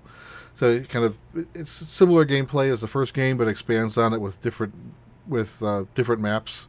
I put the most time into that second one. I think I'm like almost 3 hours in. Running around in the second map, and I got stuck, so I may have to look up at a walkthrough to figure out where I'm at. See, the third game is called Faerun Origin, which I think is new and never been released before, but it's like their prototype game. So if you look at the high score, at the rankings for time completed, it's like 4 minutes, 5 minutes. So it's a very short game. But again, I started playing that and I got stuck. And I looked through for a walkthrough, but since the game is so new, and I don't know if there are no walkthroughs for this game yet. At least there wasn't last week. And so I don't remember what the fourth one was. I had the title before, but it just escapes me. But that's still locked. I probably have to beat one of the 3 games first to unlock that one. Okay. So it's... Yeah, I had played, I didn't realize what Faerun is, or was, and I kind of was asking about it in Discord chat, and somebody brought up Kamiko, which is a game I think people might be familiar with from the early days of the eShop on the Switch. Yeah, it's the same developer. Yeah, I remember playing through Kamiko and beating it on vacation, last year, which would have been about May of 2017. I really enjoyed that game. The difference in Fairune and Kamiko is, I think, mainly in the way that you handle attacks. Right? In Fairune, you walk into things. Yeah, I kind of call it combat like the original Ys game. Yeah. So with Kamiko, you actually have to time your attacks and do different things, and I think it's just a little bit on a larger scale than Fairune is. But that's cool that that's out there, especially for fans of. If you're looking for top-down Zelda type stuff, then this is right up your alley. How much is that collection? I don't remember, but I'll try to find it while we do more talking. Okay, it's just relatively cheap, maybe $15, but I'll double check. Okay, I don't know if we want to talk about the Aces yet, but well, we knew it was coming last week, and we thought it might have landed last week. People in Discord was talking about it, and then we said, "Oh, it didn't land last week. Maybe it's coming next week." So it came this week, and so people are excited for it, wanting to download it, and they launch it and find out you can't do anything until they do turn the servers on. So this is kind of like I don't know if it's Nintendo's fault for not explaining it well what this thing is going to be, or if it's our fault for assuming it's more than it is. Maybe both. But I think the communication line is a little bit muddy on it. But let's put it that way. They say online tournament demo, and that's part of the names. So that should have hinted that it probably wasn't going to be a single player component. But it's we all thought it was going to have one. So it sounds like it's similar to like the pre-launch Splatfest from Splatoon 2. That at some point it'll be turned on for a few hours and we can play it. I just don't know when those times are. I'm gonna be honest with you. This whole downloaded a week ahead of time and it can sit there on my Switch but not do anything has kind of left a bad taste in my mouth. And I think it's just the fact that it makes an online check for you to be able to play the tutorial. And to me, that's a little dumb. I mean, it's not the best decision in the world. I mean, put this out, and then you want me to play it against a computer while the clock is running on my time for the tournament for the weekend? That doesn't make sense. Unlock the single player and let me figure out how to play the game when I'm not on the clock and feeling like, oh, I can't do all the tutorial and stuff because I gotta get into the tournament. I'm gonna miss it, And I understand this is not the set time frame like the test fire, for Splatoon 2 is or was, but still, guys, come on. If you're gonna float that out there, and it's gonna be more than an online tournament, which it is. I mean, we've heard rumbling that there's 4 characters that you're going to be able to play, which are Mario, Luigi, Bowser, and Peach, and that you can unlock up to 9 characters in the demo. Let us be doing some of that. I'd like to know how to play it before I step online, and I know that I have the opportunity to do that. It was just disappointing, and I wasn't the only one who's disappointed. Lots of people in our Discord community today were disappointed, first and foremost because the game didn't get listed on a few websites as far as whether it was going to download or not, and I think it's because a lot of people didn't know that it was coming out today, and then everybody's like, yay, it's out, we're going to be able to try it, and then those hopes that went up and came crashing down again because you can't do anything other than stare at Mario holding a golden trophy on a pretty menu. Yeah, it looks like the time frame will be next week. I'm looking at, I think this is Europe time, so it might be different here, but it sounds like it'll be Saturday morning through Monday. Right. Second. I believe it begins. Third, and 4th. It begins June the 1st here and goes through the 3rd. Okay. June 1st. I'm looking at the eShop screen now. June 1st through the 3rd. This is a remake of the Wii U one, right? Or am I wrong? No, this is. I mean, it's completely new. The Wii. To be fair, It may reuse some assets and things from the Wii U, but the Wii U was barely a game. Mario Tennis Ultra Smash was barely there. And it was the stand-in release. If you remember that, it was Star Fox had to be delayed from the November time slot, and they needed a game for that Black Friday game, and it became Ultra Smash, and I bought it and regretted it immediately. Yep.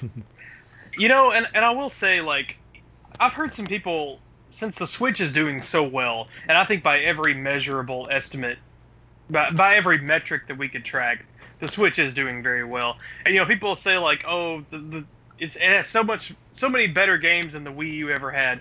Well, a lot of the games that I've been playing and enjoying on the Switch are games that also came out on the Wii U. And it's just, you know, I think the Wii U gets a worse rap than it actually deserves. But, you know, I'm a Nintendo fan and a Nintendo apologist, so, you know, take that for what it's worth.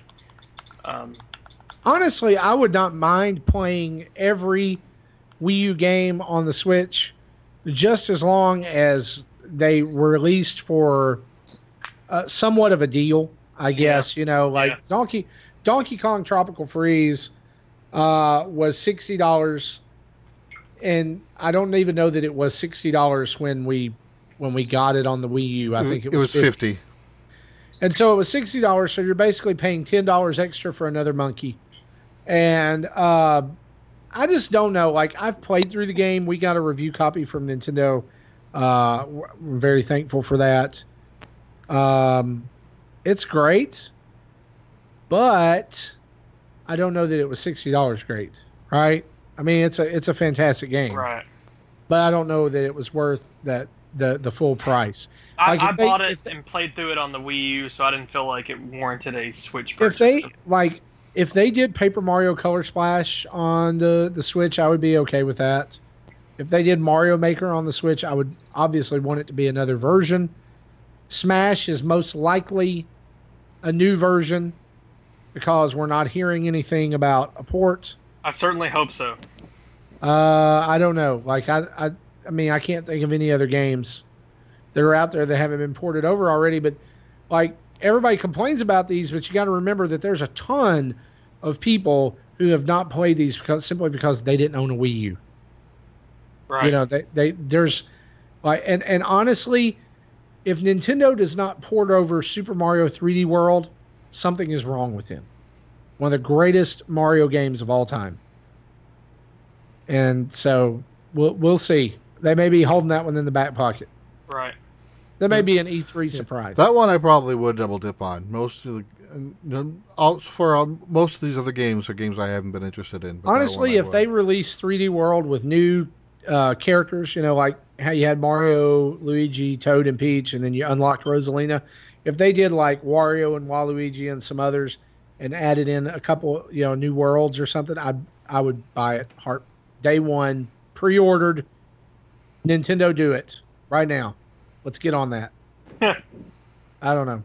They're probably focused on Odyssey, though. It might take away from Odyssey.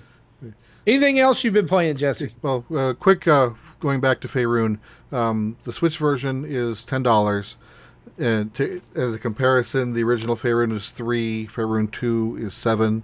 So it's pretty much like buy those two games, get two free. Or at least the two new ones for free.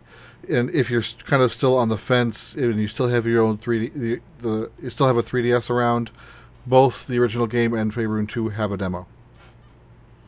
And all right, these are not remastered in any way; they're just the same game, so blocky pixels when you're playing it on a big screen. Yeah. Okay, so one last thing I wanted to talk about is I recently got an upgrade on my iPad to the latest and greatest model. My old version was the model before they started with the Airline. And this was announced. This I think was new with last year, no, almost 2 years now. With when iOS 10 was new, called Swift Playgrounds. Swift being the language that Apple has built to be the new language of choice for iOS and Mac development. So this is that application wouldn't run on my old iPad. So now that I got a new iPad, I was able to download it and try it out. So this is like a game that helps you get a start on learning the Swift programming language from the point of view of nothing. It doesn't assume you know anything about programming. So it is meant for kids to learn things. So obviously it did start out kind of easy for me, but some of the even near the end of the first major segment of lessons, I was not able to find a solution for the first puzzle. So it is for someone who's been programming as long as I have. That's and I've never programmed in Swift either. So this is new to me for Swift. So I'm kind of seeing it from the point of view as someone who's new would be looking at it.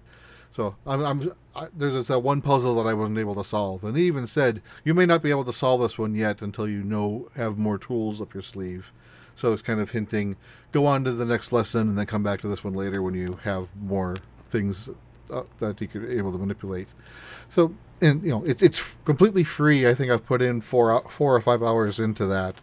So definitely, if programming, or at least solving logic puzzles, if you like Picross or things like that, it's something. It's something to give it a try. And again, it's free, so you're not out anything but your time. Yeah, cool. Well, this week I've been playing Mega Man Legacy Collection 1 and 2. Duh. I mean, if anybody really? if anybody who's a fan of this show or follows me on social media knows, Tuesday was pretty important. It was a release day of the physical edition, which I'm holding right here for our YouTube viewers.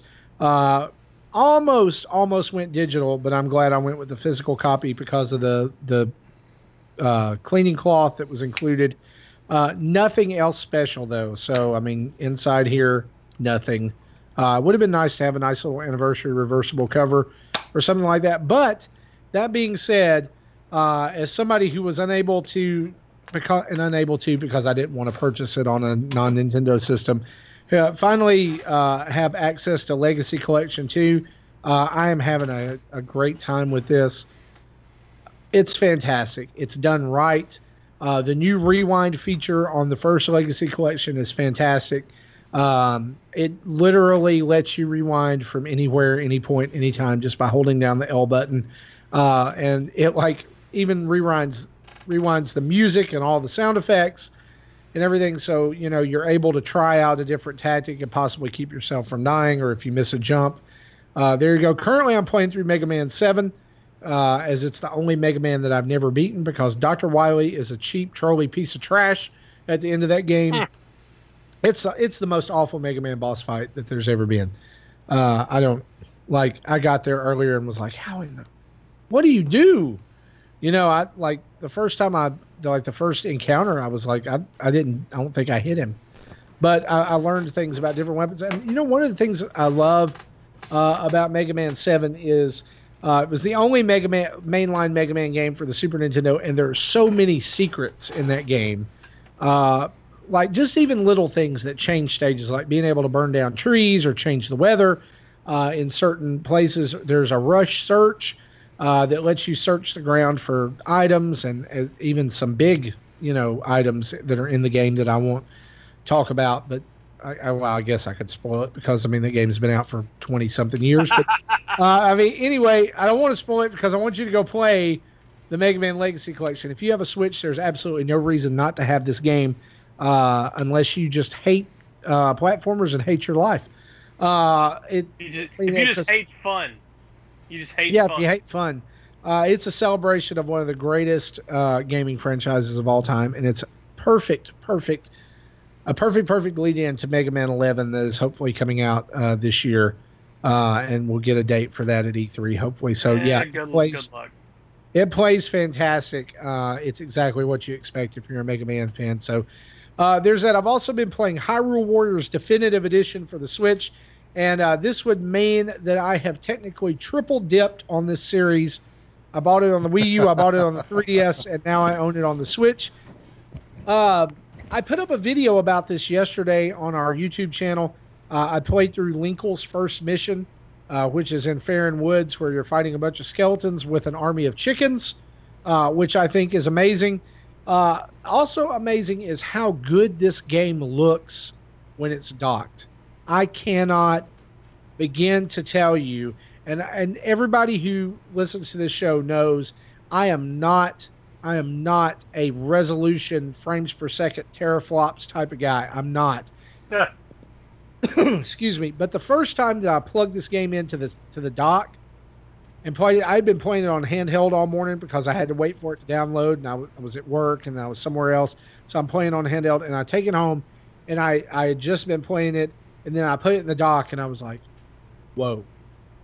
It really, it looks fantastic. It sounds fantastic. The 60 frames per second on the big screen really shows. It's also 60 frames per second undocked, I believe, and somebody can correct me if I'm wrong there. But guys, for the fact that it looks like handheld looks and performs like the Wii U version did at its best, and then you put it in the dock and it gets better. I don't know what else to tell you. I think that the opinions on this game are pretty black and white. You either really like this genre of games, and you really like Zelda, and you want to mash those together, or you really like Zelda, and you hate this type of game, and so you're kind of stay away, or I'm on the fence. I think it's worth it.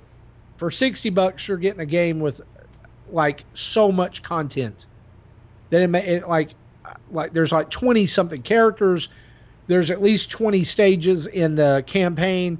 Then there's adventure mode. Then there's free play mode. Then there's all kinds of other stuff, and deep unlockables and weapon, combining and all kinds of other stuff. Literally, there are hours and hours and hours of enjoyment in this game. I love it because it's Zelda. I don't know, and here's the thing. I say that because I also have Fire Emblem Warriors, and I don't quite enjoy it to this level, but I enjoy this because it's Zelda, and I enjoy it because it's great stress relief. There's nothing like coming home from work after a bad day and racking up 3,000 kills per map with Tingle. Yes. Or King Daphnis from Wind Waker, or Ganondorf, or Girahim, or Zant, or there's tons of characters. Ravio from Link Between Worlds is now a character. Anything that has ever been DLC for this game is now part of this game. Okay? So this is, again, the definitive edition. I think you should play it. I think it's one of the best games to come out of the Wii U era. If you like action games, if you like Zelda, this is right up your alley. And don't waste a minute. Go get it. It's really good. I can't just go look at our video and be convinced. Hopefully it came across in that video. I don't know that it did, because of the way that I have to record my videos. But if not in ours, go find somebody else. Go look at Game Explains video. Go look at other friends of the show, and they will definitely have that for you. But it looks fantastic. It plays fantastic. Sounds fantastic. It's Zelda. And yeah, anyway, I'm going to quit gushing about it. We're going to move on and answer a couple of letters to round out the show. Okay. All right, it's time for our Postman segment of the show. And we've got two listener mails. We've been kind of stockpiling these for a couple of weeks, and we need to get to them. So our first letter is from Michael, and he says, "Hey, dads. Upon hearing the news about the Switch online service, one major point bothered me a little. The fact that many games will require the service to be played. Now, at face value, that makes complete sense. ARMS, Splatoon, Mario Kart, etc.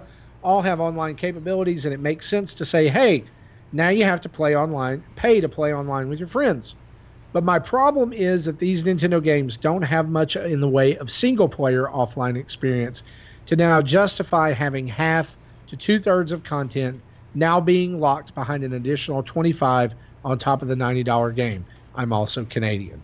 I know that Nintendo is generally geared toward families and kids, but this is clearly aimed at an older audience.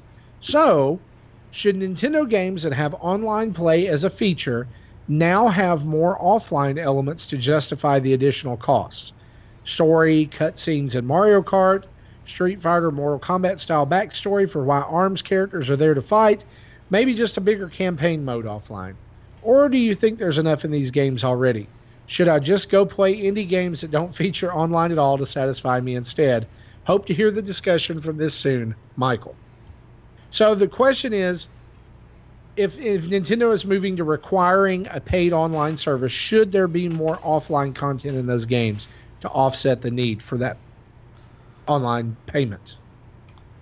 Well, I feel mainly that as far as paying for online services go, and this is something that you're going to have to do with any console, whether you're on Xbox or PlayStation or Nintendo.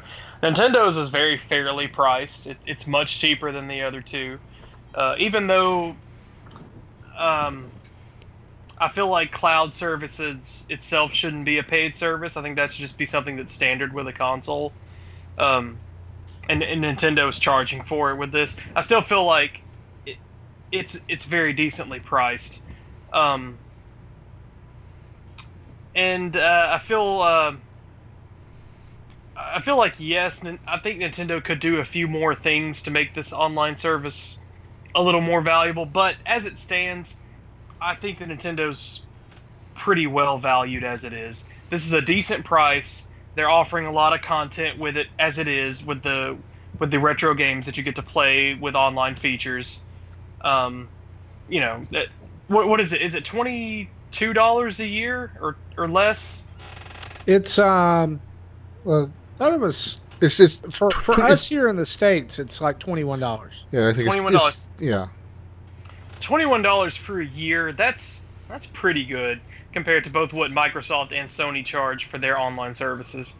I feel like as it stands, Nintendo's got the best value as far as a console online service. I don't feel, I think it's a good deal currently. Yeah, I think in whole, Nintendo is one of the better developers at providing single player content, or at least co-op content without needing to go online. Mainly because they were they were reluctant to go the online route for such the longest time. But even now, with the exception of Splatoon, which is almost like 90% online, 95% online, most games I think are relatively still balanced. Yeah, the single player Mario Kart isn't, it has content, but it may not be the same as exciting experience as online is, or single player versus online, but it's there, and it's always been there. So I don't think that Nintendo really owes us anything new, that they haven't already been providing us. Well, and let's be honest here. Has that paid online been an incentive for the other big two to offer any more in their campaigns? That's where I was going. They're actually trying to diminish the single player content. The rumor is the new Call of Duty Black Ops 4 is online only with no single player content. Yep. Which will still require the $60 per year membership to their respective platform to play, unless you're on PC. Right. And as far as we know from what we've learned from reading about the Nintendo Switch Online, it's up to the developers if they want to turn on a paid access to online or not, from what I understand. And that maybe, they could choose. So like Nintendo could choose to put out a game where there's free online. Are they going to do that? No. And here's why they're not going to do that for, like, say, Mario Kart. Mario Kart is still in the top 10 every month for sales for Switch. This is the game that everybody said, it's not going to sell anything. It's not going to do anything because it's already been on Wii U. People have already bought it. And it's been doing better than new games. Right. So they're going to capitalize on that. That and Smash will be the two games that have the long tail. Yeah, and here's the deal. Like has been said, it's way better than paying $60 or $65, a year for this stuff. You're paying $21 a year, plus you're getting all these NES games and different things like that. I understand, because of being in a rural place where internet's not great, I understand that we don't want to be connected to the internet all the time. I get that. But, man, it's the way of the future. And that's just what video gaming has become. And it's only going to get more so as we go.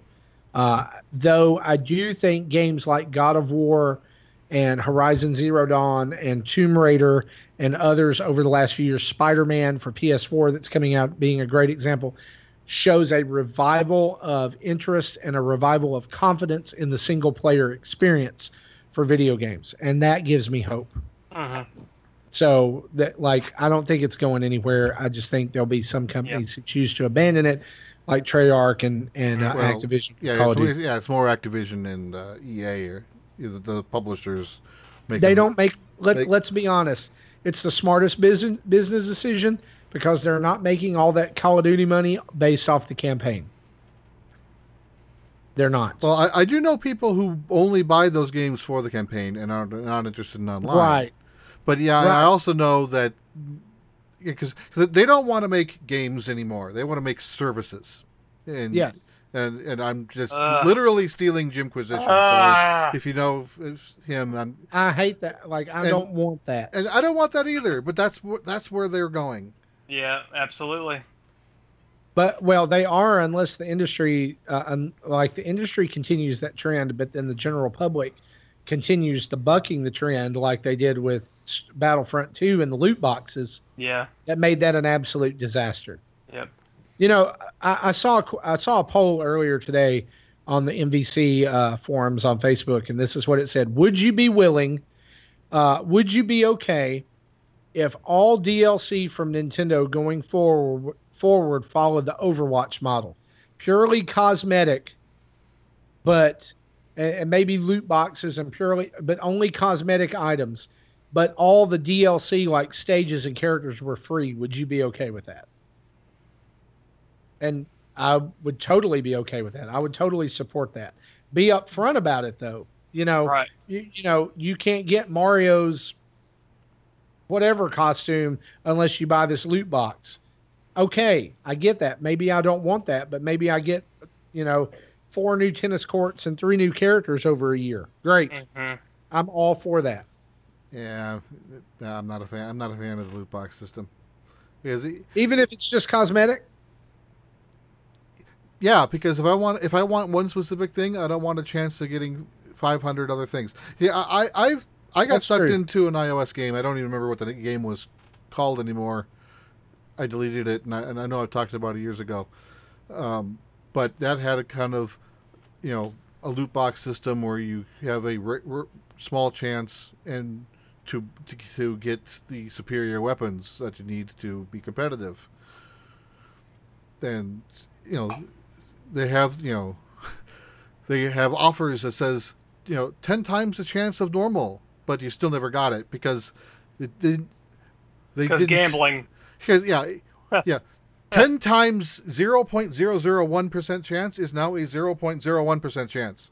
It was it was that Transformers game, wasn't it, where you could get characters out of loot boxes? No, it wasn't Transformers. I don't remember what it was called. It was like kind of like an RPG-ish type of. Marvel's done it. Everybody's done it. I played it too. It was a Hello Kitty game. I remember it. Yeah. Yeah. No, I'm kidding. Michael, thanks for your question. I hope that that was the discussion you were looking for. Online is here to stay, whether we like it or not. Yeah. I'd be willing to pay a certain amount to get a specific item. I'm fine with that. Now, I don't want to pay for a certain item or 100 chances to get this item that I'll still never get. The first time I heard about this was CS:GO. My son played that a few years ago, and I'm like, that is the stupidest idea I've ever heard of. Yep, absolutely. Yeah, Jesse, I'm right there. I'm right there with you. Yeah. I think possibly maybe EA learned its lesson with the Battlefront stuff, because if you notice, Battlefield that's coming out that got revealed this week, Battlefield 5, has already announced that all DLC will be free. Yeah, all post content. Well, yeah. After launch will be free. I'm saying no, they didn't learn the lesson because they're still doing the same garbage in FIFA. And again, stealing this from Jimquisition, they are sorry. They said they don't want to make the same mistake again. The mistake isn't doing the loot boxes. The mistake was getting caught. Yeah, absolutely. Yeah. Yeah, they don't want to get caught again. Let's move on to this last letter. It's kind of long, so here we go. This is from Zach Bohannon, one of our patrons, and we're thankful for him. He says, "Hey dads, the talk on Virtual Console this week, and this was a couple weeks ago, has me sitting back and shaking my head. The outrage, quote, outrage, after Nintendo officially said Virtual Console would not be coming to Switch is laughable. It seems a lot of people are now translating this to mean that they will not be playing SNES, N64, or even GameCube games on their Switch. If you calm down and think for a minute, you can see exactly what Nintendo is doing. There's no doubt in my mind that we will be playing Nintendo's back catalog of games on our Switches at some point in the future through a monthly subscription service, or Netflix as it has come to be known. Nintendo has the richest back catalog of games in history. You don't think they want to exploit that to the nearly 20 million people who have already bought their new system? Subscription services have taken over every other digital medium, be it music, Spotify, movies, Netflix, or books, Amazon Kindle Unlimited. It is simply an inevitability that the subscription model will come to games in a stronger way than we've already seen with services like Microsoft Game Pass and PS Now. At the end of the day, from a business standpoint, Nintendo would rather get $9.99 a month from you than have you go out and buy a bunch of games a la carte one time and then be done. Subscriptions, also known as steady income, are much easier to forecast on financial sheets. If I had to guess, I think the games included with the online service will not only be a value add to people who buy the service, but it will also be the top of a product funnel to lead people to their inevitable Netflix model subscription service, where you'll then get a much wider array of titles to play. As always, keep up the great work, guys. Zach. Yeah, unlike Capcom, which has one game, as we previously said. Yeah. Right. Yeah, so I just want to jump in here and I want to say to Zach, I completely agree with you on that. I am sad that the Virtual Console model does not exist anymore, simply because I sank a lot of money into it over the years, all the way from the Wii, all the way up to now. Even with the 3DS, there's still Virtual Console games offered there. But I also think that your logic is pretty good here. So kudos to you. I think you're exactly right. Brandon, you were gonna chime in here. Yeah, absolutely. I think he's right. Just because Nintendo says no Virtual Console does not mean Nintendo doesn't have plans to continue to capitalize off their properties and their characters. Because, as he says, they have properties and characters more recognizable and more relevant than anyone else does. So just because Nintendo says no Virtual Console, trust me, they're still wondering, how can we still make money off games that came out 30 years ago? And, they're going to do that. And we see that already. Like, let's face it, the biggest, most glaring selling point for the online function is getting to play these retro games with online functionality. That's the main reason anybody would want it. So they know that that's immediately going to be a service seller right there. So, Nintendo is not going to stop selling us their old properties because, they know that. They know that that's a continual cash cow that they can milk. Yeah, I mean, like, if you can get me at a monthly IV drip, so I can play Super Mario Brothers 3 on the go, then I am totally okay with that. Hook the IV up right now. Right? Let's do it. Let's do it. I mean, that it's unbelievable to me that Nintendo would say you're never again going to be able to play Super Mario Brothers 3 on a home console, a current home console. Do we know what the cost is of Game Pass on the Xbox system? Is it $50? a year, maybe. Isn't it the same as their normal like Xbox Gold thing? Yeah. Is it all? It's not all bundled together, is it? No, maybe it's not. It's a separate thing. I'm looking it up right now. Yeah, look it up. Yeah, I don't own an Xbox, but if I did get an Xbox One for some reason, I probably would sign up with the Game Pass because that does supply like with new games.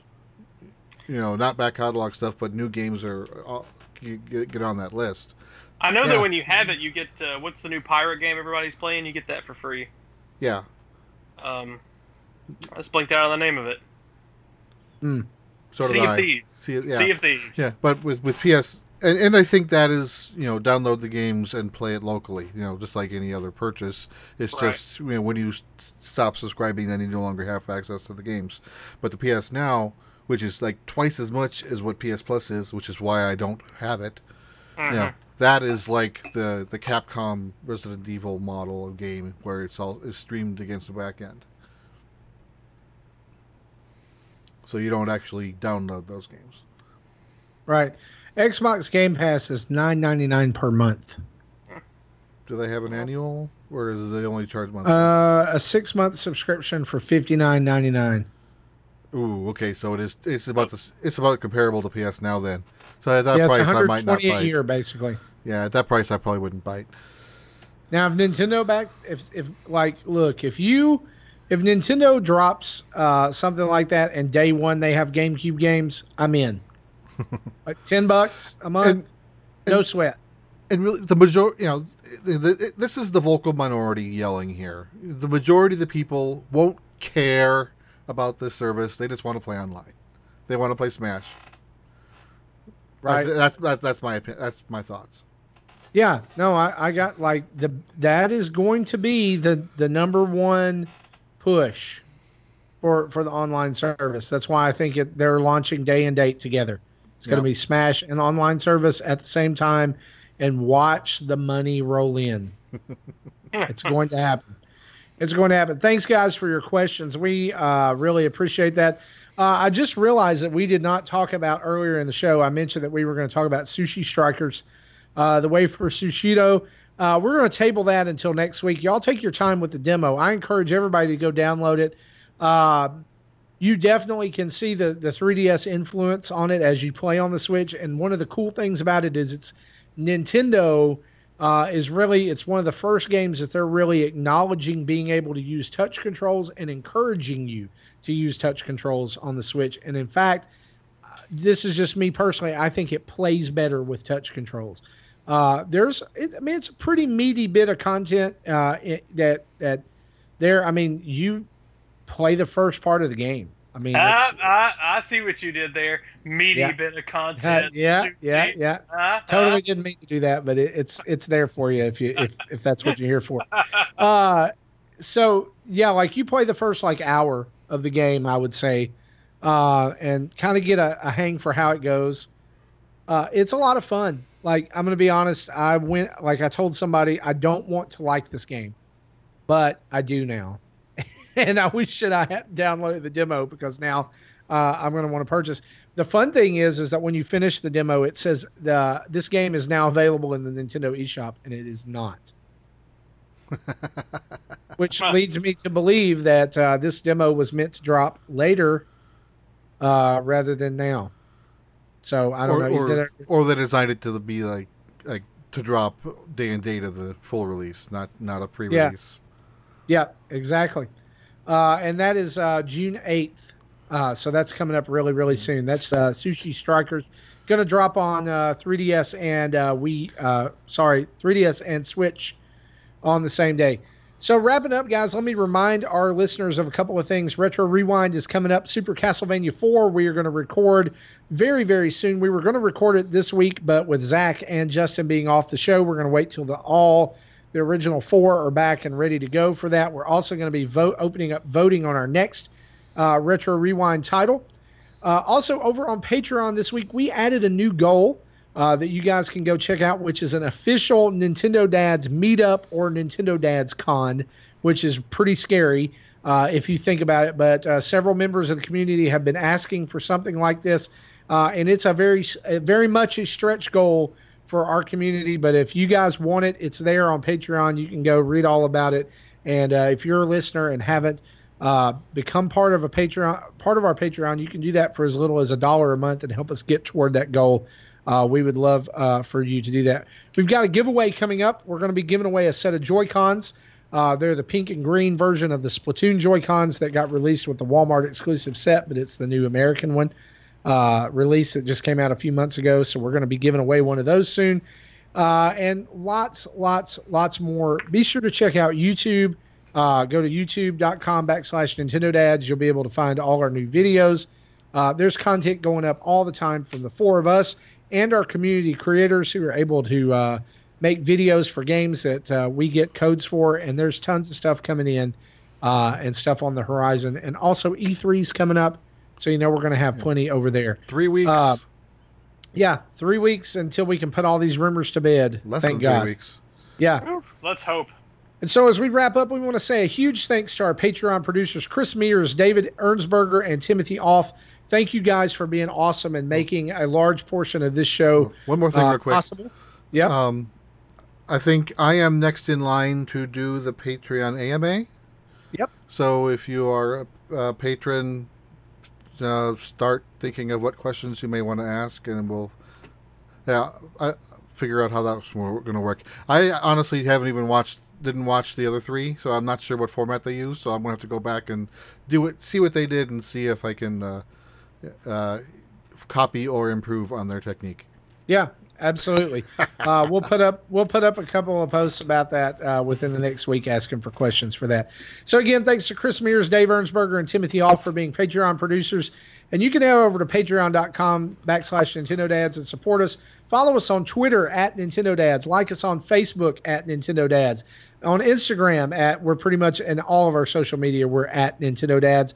You can email us at nintendodads@gmail.com. Email your questions, your comments, your complaints, your likes. We'll take it. Also, you can call in and leave a voicemail. I mean, who does that? But if you do, we'll play it right here on the show, 929-25-NDADS, or that's 929-256-3237.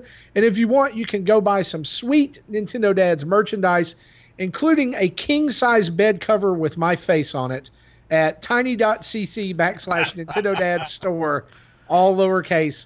And everybody should rush to do that right now. We want to thank... Shut up and take my money. That's right. We want to give a big thanks to OC Remix for the music throughout the show, as well as Carter Johnson and Adam Leonard for always doing great work on our art.